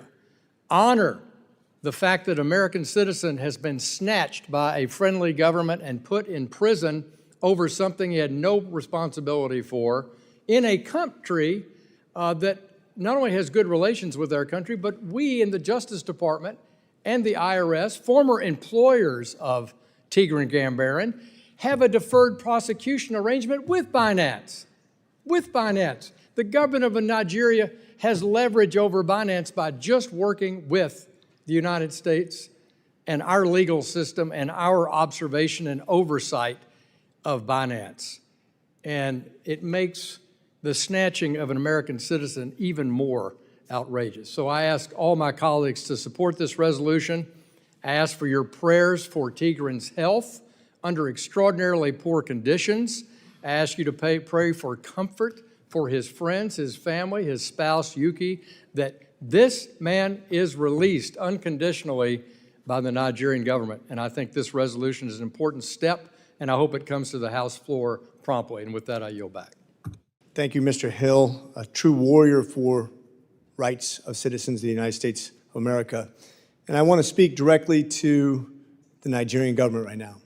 Those representatives that come here to the United States as ambassadors and all those people in power who have any kind of effect on this case. I want to ask them a simple question. Is it worth it? Is it worth it to go after a guy who was asked to come to Nigeria, who came without resistance, who came willingly, on good faith, a citizen of the United States of America? Is it worth it? A guy who's never had a question about his integrity or his honesty or breaking of any law. Is it worth it to take away the rights of a family man, a father, a husband, a brother? Is it worth it to put in contempt the relationship between two countries that at no time in history have needed each other more than right now? Is it worth it to continue to prosecute this guy for something he didn't do? Is it worth it to take away his health? Would you do this to your family? Would you do this to your friend to try to prove a point that's not going to be proven by this? I challenge those in charge of this judicial process, and I charge the Nigerian government to take the right road, to be righteous, and make sure that this process is worth it.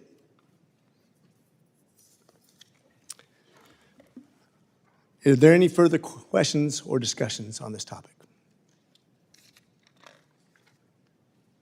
There being no further discussion on this resolution, the committee will move to consideration of the amendments.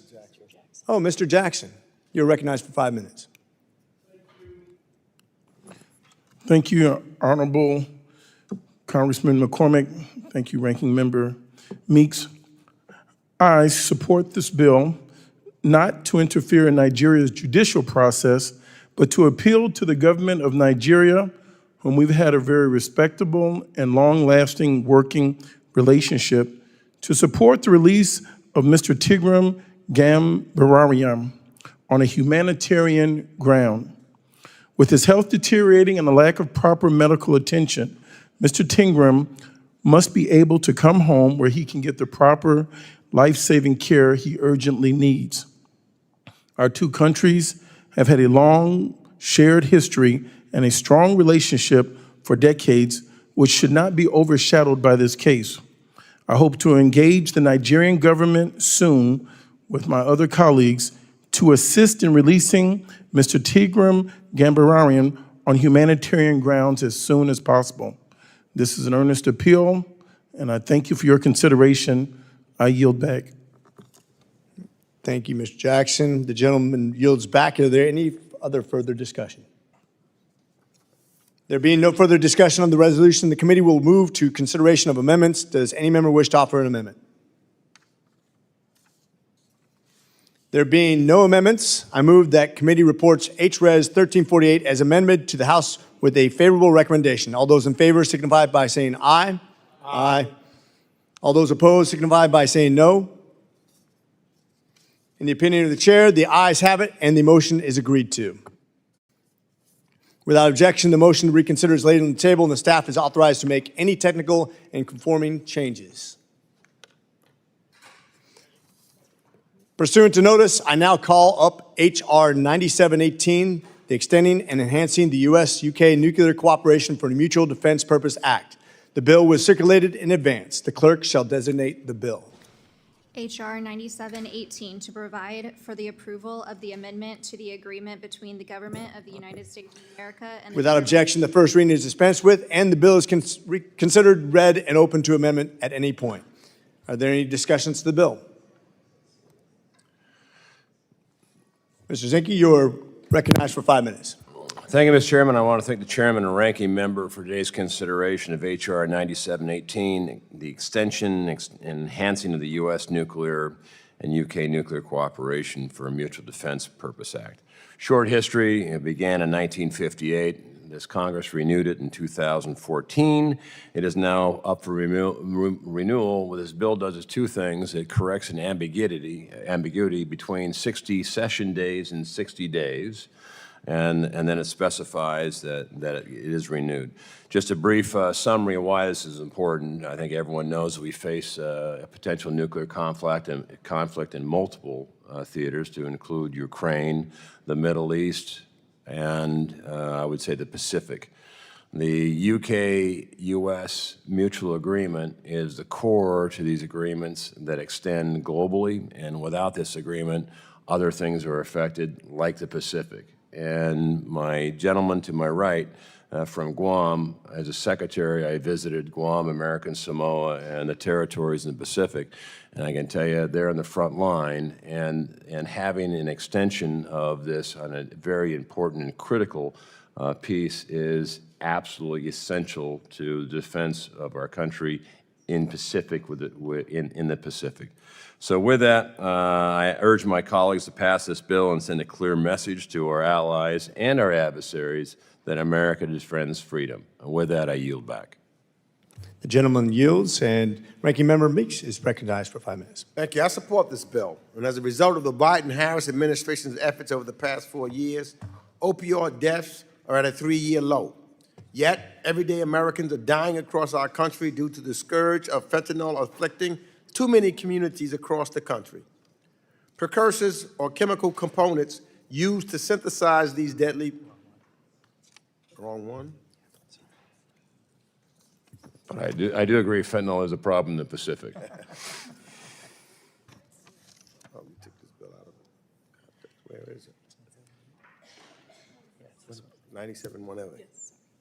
I still support this bill. Thank you, Mr. Chairman. I think we're done here. I still support this bill. The special relationship between the United States and the United Kingdom is among the most important bilateral relationships for U.S. foreign policy and U.S. national security, a relationship that has only grown stronger under the leadership of the Biden-Harris administration. From helping Ukraine fight for its freedom and independence against Russia's horrific war of aggression, to fighting climate change, to strengthening our partnerships in the Indo-Pacific with AUKUS, the United States and the UK continue to stand side by side. And with that relationship in mind, I thank my colleagues for bringing forth this measure today, one that ensures that the growing cooperation on nuclear energy and nuclear security between the United States and the United Kingdom can continue. This measure is simple. It ensures that the amended defense agreement the administration submitted to Congress in July of this year, after already having undergone deliberative interagency technical review, can go into effect unhindered by the flux of our legislative calendar. And with that, I support this bill and yield back. The gentleman yields. Is there any further discussion? There being no further discussion of the bill, the committee will move to consideration of the amendments. Does any member wish to offer an amendment? There being no amendments, I move that committee report H.R. 9718 to the House with a favorable recommendation. All those in favor say aye. Aye. Aye. Aye. All those opposed signify by saying no.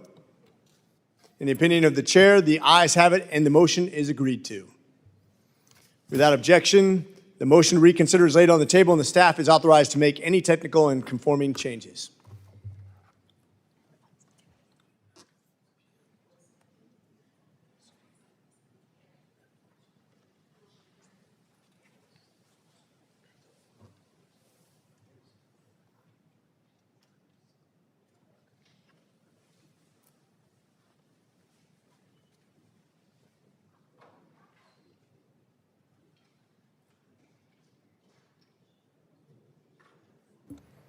Pursuant to notice, I now call up H.Res. 1449, condemning global rise of anti-Semitism and calling upon countries and international bodies to counter anti-Semitism. The resolution was circulated in advance. The clerk shall designate the resolution. H.Res. 1449, condemning the global rise of anti-Semitism and calling upon countries and international bodies to counter. Without objection, the first reading is dispensed with, and the resolution is considered read and open to amendment at any point. Is there any discussion on the resolution? Ms. Manning, you're recognized for 5 minutes.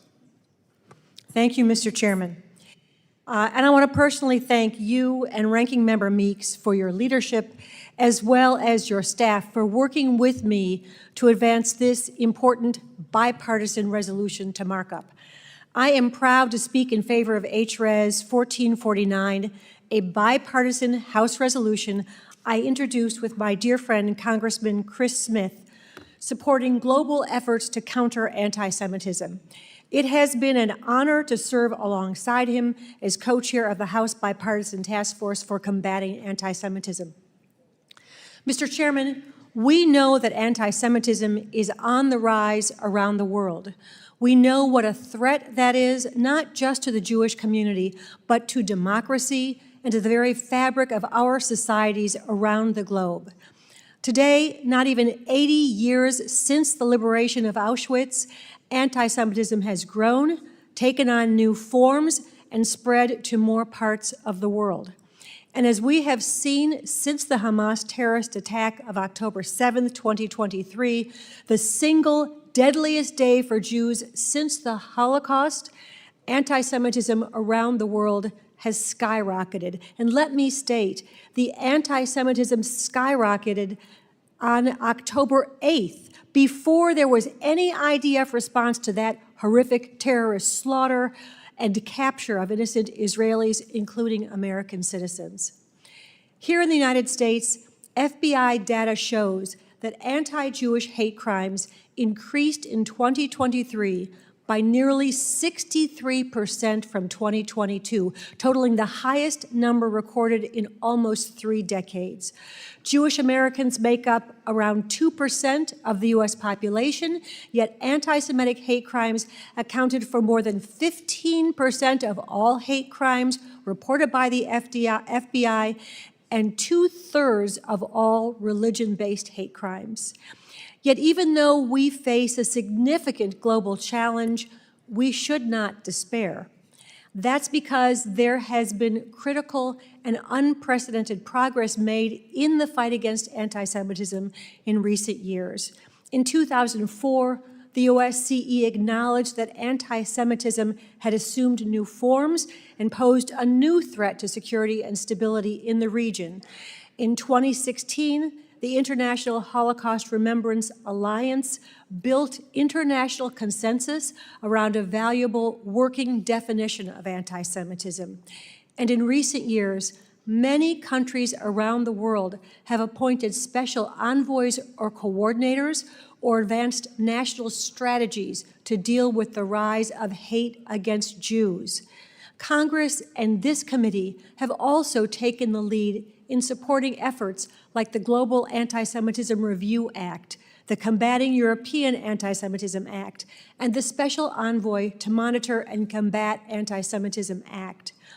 This July in Buenos Aires, Argentina, Deborah Lipstadt unveiled the Global Guidelines for Countering Anti-Semitism, a new landmark international framework for acting against anti-Semitism, which countries around the world can sign onto and embrace. And Mr. Chairman, I'd like to request unanimous consent to enter into the record a copy of the global guidelines, as well as Ambassador Lipstadt's speech of July 17th, 2024. Without objection, so ordered. I want to commend my good friend, Ambassador Lipstadt, and her team at the State Department for their excellent work on these guidelines. We now have a multilateral international framework that can provide structure and guidance with best practices we know to be effective to other governments and to our own embassies who have a shared obligation and responsibility to counter anti-Semitism. This includes clearly and unequivocally condemning anti-Semitism, providing physical protection and security for Jewish communities, enforcing hate crimes, and educating future generations about the Holocaust and the long history of hate targeting Jews. I'm pleased that more than 40 countries and international bodies have already endorsed the guidelines, and we're working hard to make sure many more countries in different regions join them in the coming months. House Resolution 1449 condemns the rise of anti-Semitism and expresses our support for these guidelines and other efforts to counter anti-Semitism. I want to thank my colleagues on both sides of the aisle who've joined as co-sponsors of this important resolution. I deeply appreciate your leadership and commitment to this effort. Mr. Chairman, anti-Semitism is wrong, it's dangerous, it deserves to be condemned. These guidelines will strengthen the resolve and provide the tools for governments around the world to counter the scourge of anti-Semitism and to prevent its normalization. I urge my colleagues to join me in support of this resolution, and with that, I yield back the balance of my time. The gentlelady yields, and with that, I will add that at no time in the history of the United States has there been a time where someone could actually steal a flag, burn it in front of us, and then raise a Hamas terrorist flag above United States property. These are truly troubling times. I hate that we have to face it, but at least we're facing it together. I'm 100% behind you, and I look forward to continued resolutions on this. With that, Mr. Wilson is recognized for 5 minutes. Thank you, Mr. Chairman. Sadly, anti-Semitism is on the rise around the world. I particularly am shocked as I grew up in Charleston, South Carolina, where at the time of the American Revolution, the largest Jewish population in the New World was located in Charleston. Additionally, I'm very grateful my home state, actually the province of South Carolina was the very first constitution to recognize Judaism, and I'm very grateful in South Carolina, the very first Jewish American elected to public office in the New World was in the Provincial Assembly of South Carolina, and then sadly, the first Jewish American killed in the Revolution was in Charleston, South Carolina. And so it's particularly shocking to me that there would be anti-Semitism. Following the mass murder of October 7th and the existential defensive response by Israel, which has been very responsible with the leadership of Prime Minister Benjamin Netanyahu, we have witnessed horrific targeting of Jewish persons around the globe. The response by the international community has been disgraceful. Organizations and countries have used the regime in Tehran talking points to discredit Israel and undermine the right of its existence and self-defense. I'm very grateful to support House Resolution 1449. Author Congresswoman Kathy Manning of my neighboring state of North Carolina is to be commended as she has determined not to run for her reelection, and she will be missed by her Republican colleagues for her bipartisan service, as she so eloquently just stated, both sides of the aisle. Additionally, another guy of both sides of the aisle, ironically, Congressman Dean Phillips, is sitting next to Congresswoman Manning, and he too will be appreciated for making a difference for the people of Minnesota. I will continue my service of working for accountability in international organizations to combat rampant anti-Semitism fueled by those intent on destroying Israel and America and Western civilization. They truly do mean death to Israel, death to America. Every American family is at risk, and we can address this by addressing anti-Semitism now. I yield back. The gentleman yields. Ranking Member Meeks is recognized. Thank you. I strongly support this resolution. Historic levels of anti-Semitism continue to rise at home and abroad. This remains a concern for me, and it should be for every member of this committee and all decent people all over the world. Anti-Semitic tropes and anti-Jewish stereotypes, including age-old and dangerous accusations of dual loyalty against Jewish Americans. We must stop this behavior in the United States and help allies and partners to stop it overseas. I'd like to enter into the record an article that references the FBI's newly released statistics showing that anti-Semitic hate crimes in the United States surged 63% in 2023, with 1,832 recorded incidents, the highest on record. Rep. Manning's resolution serves to help allies and partners abroad formulate plans to combat anti-Semitism based on the hard work of Deborah Lipschat, the special envoy to monitor and combat anti-Semitism, a position authorized by this committee. I also want to thank Rep. Manning Vice Chair of the Foreign Affairs Committee, and the sponsor of this resolution. She has a decades-long track record of fighting to combat anti-Semitism and standing up for Jewish people. We've been lucky to have her serve with us in Congress, and we will miss her greatly following her retirement at the end of the year. So I just want to make sure that I personally just say thank you to Rep. Manning, who's been a friend to me, a confidant, one that I could depend on, who is tireless with her service and her work on behalf of the committee and on behalf not only of the people of North Carolina, which he represents, but on behalf not only of Jewish people, but of all of the people of the United States of America. We thank you for your service, your focus, and your dedication to this great country, and we wish you well, and you will be missed here. And with that, I yield back the balance of my time. The gentleman yields. Mr. Phillips is recognized for 5 minutes. Thank you, Mr. Chairman, and just want to support the beautiful words of both Ranking Member Meeks and my friend Mr. Wilson relative to our colleague Kathy Manning, who I celebrate for introducing this condemnation of the global rise of anti-Semitism, and also with Representative Smith for co-leading that with her. As a Jewish American, I can tell you it's true. We've never quite felt in our lifetimes like we do right now. And if one of us is under threat in the United States of America or around the world, then we all are. And anti-Semitism is the canary in the coal mine. And it has found home here in the United States on the far right and on the far left. And there's no legislation, there's no mandate, there's no president or prime minister who can eliminate it. But I do want to encourage and promote and celebrate those on both sides of the aisle, my Republican and Democratic colleagues, for acknowledging this problem and agreeing to work together both here in this country and around the world to root it out. The same way we do with Islamophobia, homophobia, racism, and hate in all its forms. So I want to thank my friends on both sides of the aisle, to my colleague Kathy Manning for sponsoring this, and encourage once again all of us to work together to recognize the humanity in all. With that, I yield back. The gentleman yields back. Is there any further discussion? Just a point of privilege. Thank you again, Ms. Manning, for your service. You will be missed.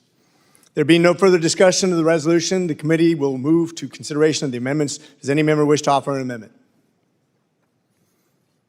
There being no amendments, I move that committee reports HRes 1449 to the House with favorable recommendation. All those in favor signify by saying aye.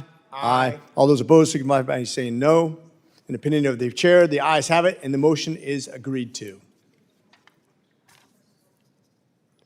The request for a vote has been made.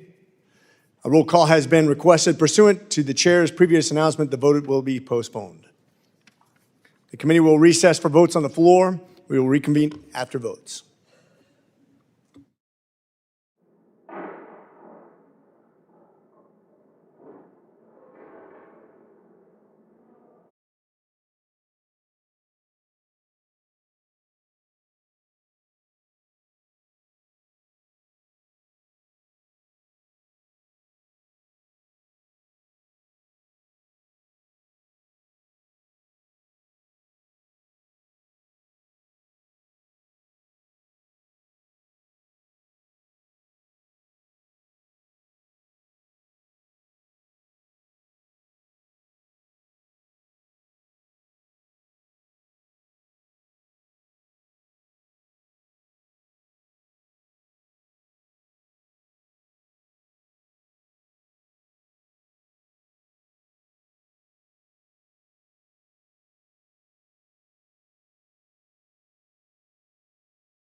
Reconvene. Pursuant to notice, I now call up H.R. 9172, the Destruction Initiative for Stored Precursor Overseas and Safe Enforcement Dispose Act. The bill was circulated in advance. The clerk shall designate the bill. H.R. 9172, to establish the Precursor Chemical Destruction Initiative to promote bilateral counter-drug interdiction efforts with the government of specified countries and other purposes. Be it enacted by the Senate and House Without of Representatives. objection, the first reading is dispensed with, and the bill is considered read and open to amendment at any point. Is there any discussion on the bill? Mr. Stanton is recognized. Thank you very much, Mr. Chair, and I want to say thank you to Chair Salazar and Ranking Member Castro for leading on this important bill. The fentanyl epidemic has devastated American families. As a representative from a border state of Arizona, I've heard time and time again from frustrated mayors, county executive, heads of local nonprofits, business owners, law enforcement, and most importantly, Arizona families. I've heard about the disastrous effects of fentanyl trafficking on our communities. Most fentanyl is smuggled into the United States through legal ports of entry, and it's almost entirely manufactured by criminal organizations in Latin America using precursor chemicals legally imported from China. This Congress has invested heavily in border security to catch these deadly drugs, robustly funding the Customs and Border Protection officers and new technology and various anti-narcotics entities. But there is more work to do in collaboration with our Latin American partners to cut off the illicit drug supply chain at its head.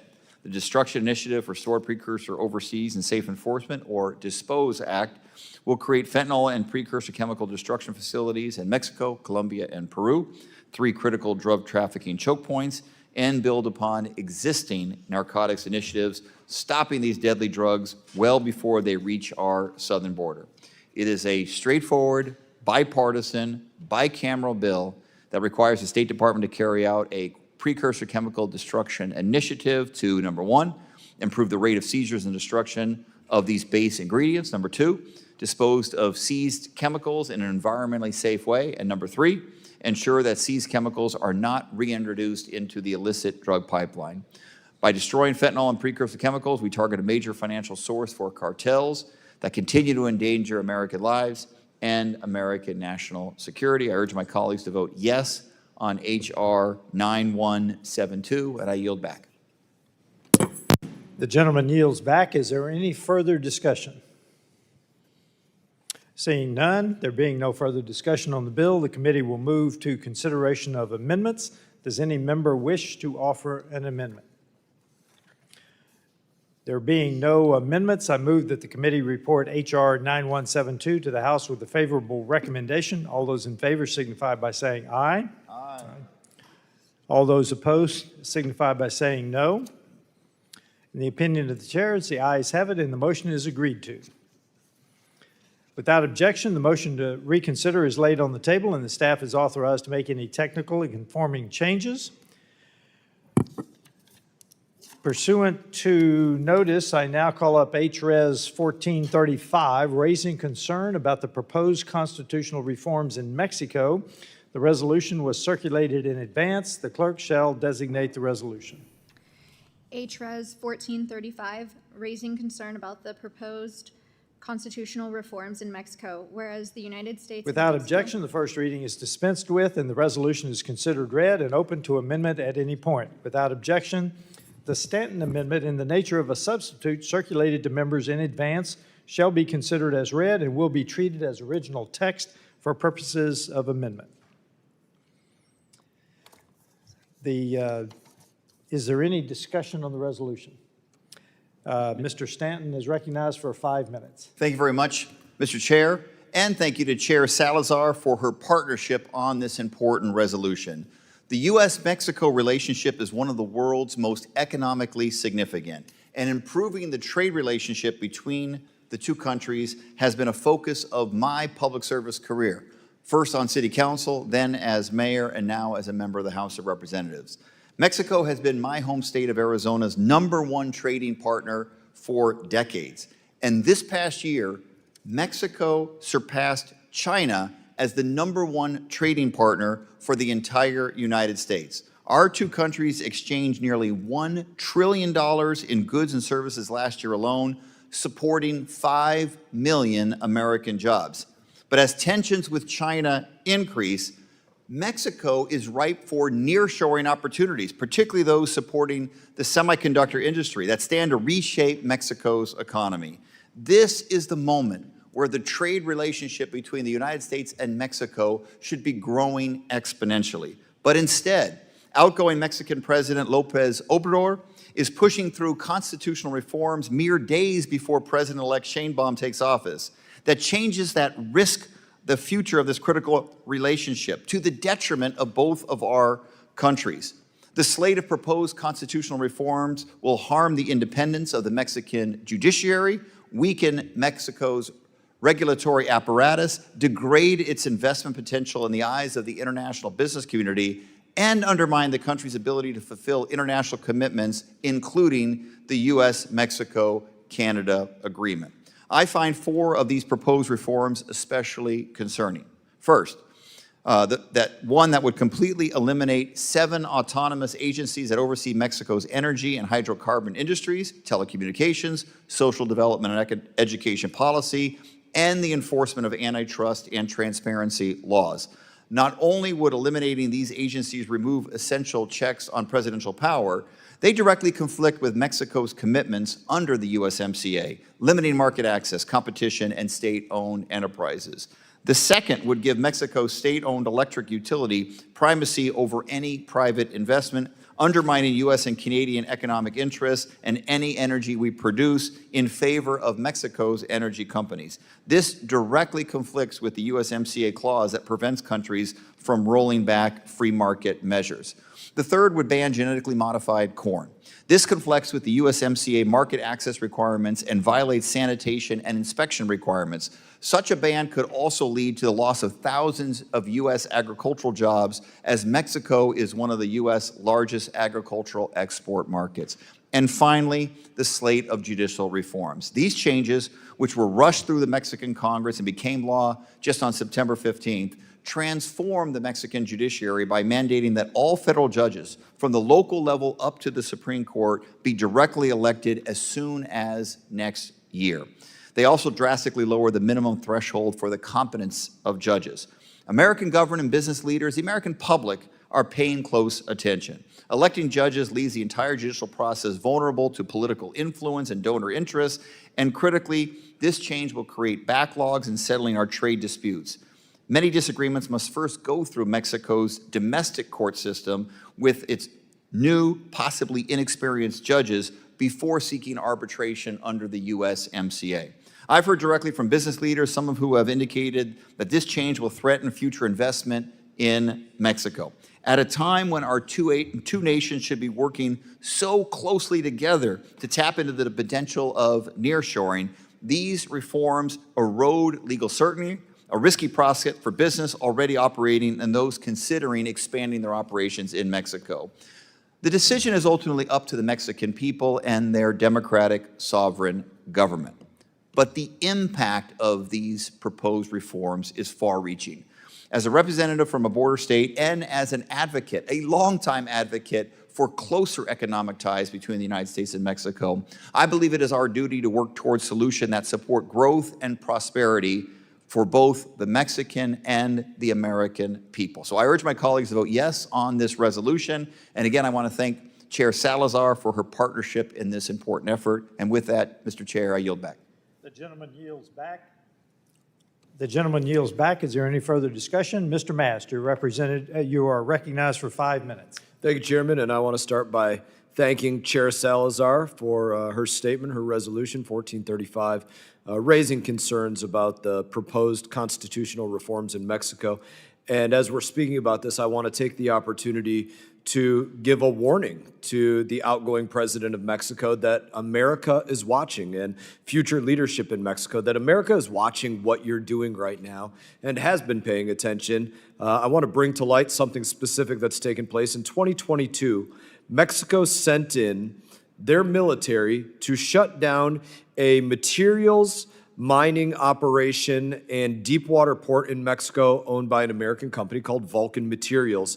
They had legally held operations in there. Again, Mexico sent in the military, cut off this supply chain to the United States of America. It's used to build homes, used to build roads. It's rock aggregate that goes into homes and roads in the state of Florida and Louisiana and Texas and other places. And literally, Mexico allowed for other companies to come into these closed down operations and start operating themselves. We have words for that, and we don't allow this sort of thing in the United States of America. But again, I want to offer this as a warning to Mexico and to any companies that would go out there and operate inside of a facility that is of a U.S.-owned company that Mexico would dare go in and take over. I would offer that as a warning. We are watching you. Don't do it. Tell other companies, do not participate in doing that because you will absolutely be held accountable for conducting any operations like that. Mexico's actions and what they've done here, they will have a chilling effect on investment. That will have a chilling effect on trade. It will undermine our bilateral relationship, as it should. Just like if the United States of America did the same thing to them. In that, I would just ask that my colleagues continue to pay attention to this issue, and I thank the chairman for yielding me the time. The gentleman yields back. Is there any further discussion? Mr. Kane, you're recognized for 5 minutes. Thank you, Mr. Chairman. I want to voice my support for this vital piece of legislation, and I want to thank my colleague, Mr. Stanton from Arizona, for his leadership on this matter. The recent judicial reform proposal of President Andrés Manuel López Obrador should give all of the United States great pause and concern for the bilateral United States-Mexico relationship. These proposed reforms are gravely concerning to the independence of the Mexican judiciary and potentially threaten critical aspects of the United States-Mexico-Canada agreement, the USMCA. AMLO's overreach will impact the interests of American firms seeking to do business and invest in the Mexican economy. This is already being experienced by a constituent company of mine, Vulcan Materials. In May 2022, under the direction of the Mexican president, Vulcan's facilities in the Yucatan Peninsula were illegally shut down and is facing expropriation by the Mexican government. These unilateral decisions directly undermine the U.S.-Mexico relationship and the spirit of the USMCA. I hope that the government of incoming President-elect Claudia Sheinbaum reconsiders these actions in favor of a positive and beneficial relationship that she reportedly wishes to have with the United States. I yield back my time. The gentleman yields. Is there any further discussion? Seeing none, there being no further discussion on the resolution, the committee will move to consideration of amendments. Does any member wish to offer an amendment? There being no amendments, I move that the committee report HRES 1435 as amended to the House with a favorable recommendation. All those in favor signify by saying aye. Aye. All those opposed signify by saying no. In the opinion of the chair, the ayes have it, and the motion is agreed to. Without objection, the motion to reconsider is laid on the table, and staff is authorized to make any technical and conforming changes. Pursuant to notice, I now call up H.R. 9082, the Summit of the Americas Act. The bill was circulated in advance. The clerk will designate the bill. H.R. 9082, to direct the Secretary of State to host regular summits of the Americas and for other purposes. Without objection, the first reading is dispensed with, and the bill is considered read and open to amendment at any point. Without objection, the Kamlager-Dove amendment in the nature of a substitute circulated to members in advance shall be considered as read and will be treated as original text for purposes of amendment. Is there any discussion on the bill?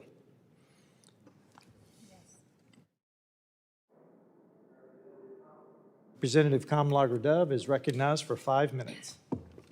Thank you, Mr. Chair, and Ranking Member for bringing the Summit of the Americas Act to markup. And I want to thank Congresswoman Salazar and Congressman Castro for partnering with me to introduce this important legislation.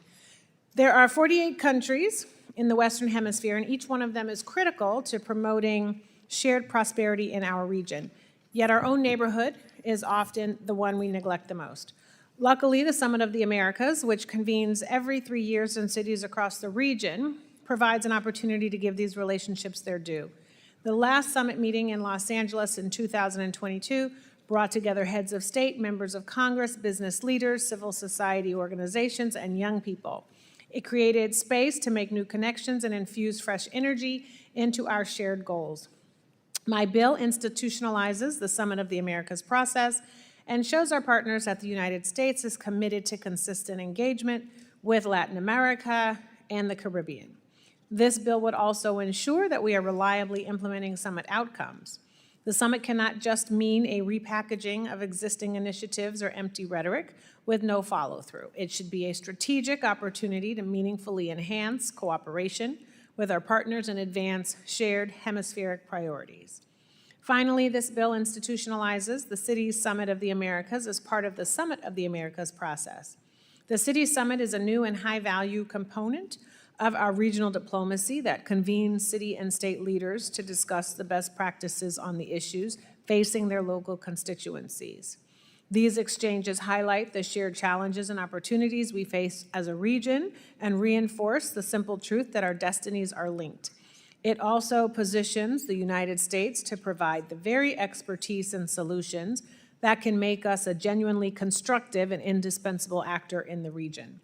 Critically, the Cities Summit enables valuable relationship building with rising Latin American and Caribbean leaders. Claudia Sheinbaum, who will be inaugurated as the President of Mexico next week, attended the Cities Summit last December in her role as Mayor of Mexico City. That alone is compelling proof of concept for the importance of this subnational diplomatic forum. The Summit of the Americas Act will upgrade and invigorate U.S. engagement with our Latin American and Caribbean partners, and I urge my colleagues to support this important bill. Thank you, Mr. Chair and Ranking Member, and I yield back. The gentlelady yields back. Seeing no further discussion, if there being no further discussion, and I see none, the committee will move to consideration of amendments. Does any member wish to offer an amendment? That's right. There being no further amendments, I move that the committee report H.R. 90582 as amended to the House with a favorable recommendation. All those in favor signify by saying aye. Aye. All those opposed, no. In the opinion of the chair, the ayes have it and the motion is agreed to. Without objection, the motion to reconsider is laid on the table. The staff is authorized to make any technical and conforming changes. The committee stands in recess until 4 p.m. when we will reconvene and take notes. Notes, votes. Votes. Votes. What did they say? Notes. Votes. Notes.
Committee will come to order.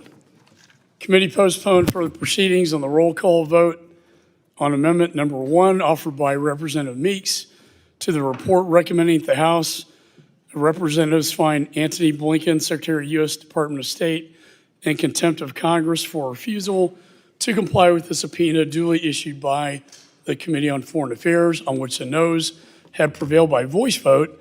Question now occurs on agreeing to the amendment. Members will vote using electronic voting system. Clerk will open the vote.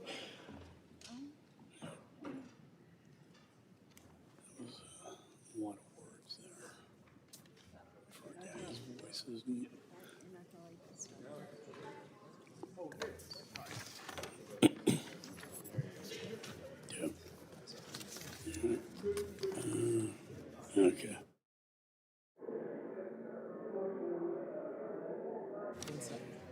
What's the matter? Okay, good. Clerk will close the vote and report the tally. On this vote, the ayes are 25, the noes are 26. The noes have it. The amendment is not agreed to. Committee postponed further proceedings on the roll call vote on amendment number 2 offered by Representative Meeks to the report, which the noes have prevailed by voice vote. Question now occurs on agreeing to the amendment. Members will use the electronic voting system. Clerk will open the vote.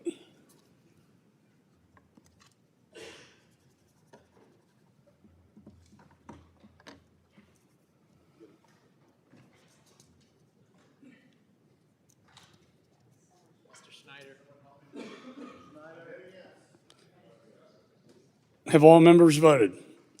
Does any member wish to change their votes? The clerk will close the vote and report the tally. On this vote, the ayes are 25, the noes are 26. Noes have it. The amendment is not agreed to. There being no further amendments, I move that the committee favorably report the report recommending that the House of Representatives find Antony Blinken, Secretary, U.S. Department of State, in contempt of Congress for refusal to comply with the subpoena duly issued by the Committee on Foreign Affairs to the House. All those in favor signify by saying aye. Aye. All those opposed signify by saying no. No! In the opinion of the chair, the ayes have it. Roll call vote. Motion agreed to. Roll call vote has been requested. Members will vote using the electronic voting system. Clerk will open the vote.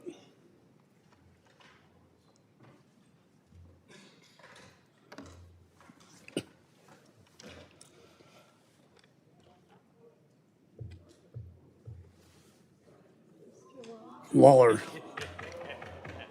He's looking for endorsement. Have all members voted? Does any member wish to change their vote? The noes are 25. The ayes have it. The motion is agreed to. Without objection, the motion reconsider is laid on the table. Report is ordered favorably reported, and staff is authorized to make any technical and conforming changes. Committee postponed further proceedings on reporting HRS 1449, condemning the global rise of anti-Semitism and calling upon countries and international bodies to counter anti-Semitism, favorably to the House, on which the ayes prevail by voice. Question now occurs in reporting the measure to the House with a favorable recommendation. Members will vote using the electronic voting system. Clerk will open the vote.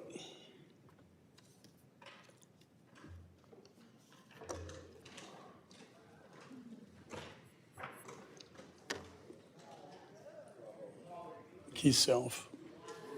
Mr. Self. Have all members voted? Does any member wish to change their vote? Clerk will close the vote and report the tally. On this vote, the ayes are 50, the noes are 0. The ayes have it. Without objection, motion reconsiders laid on the table. Staff is authorized to make any changes.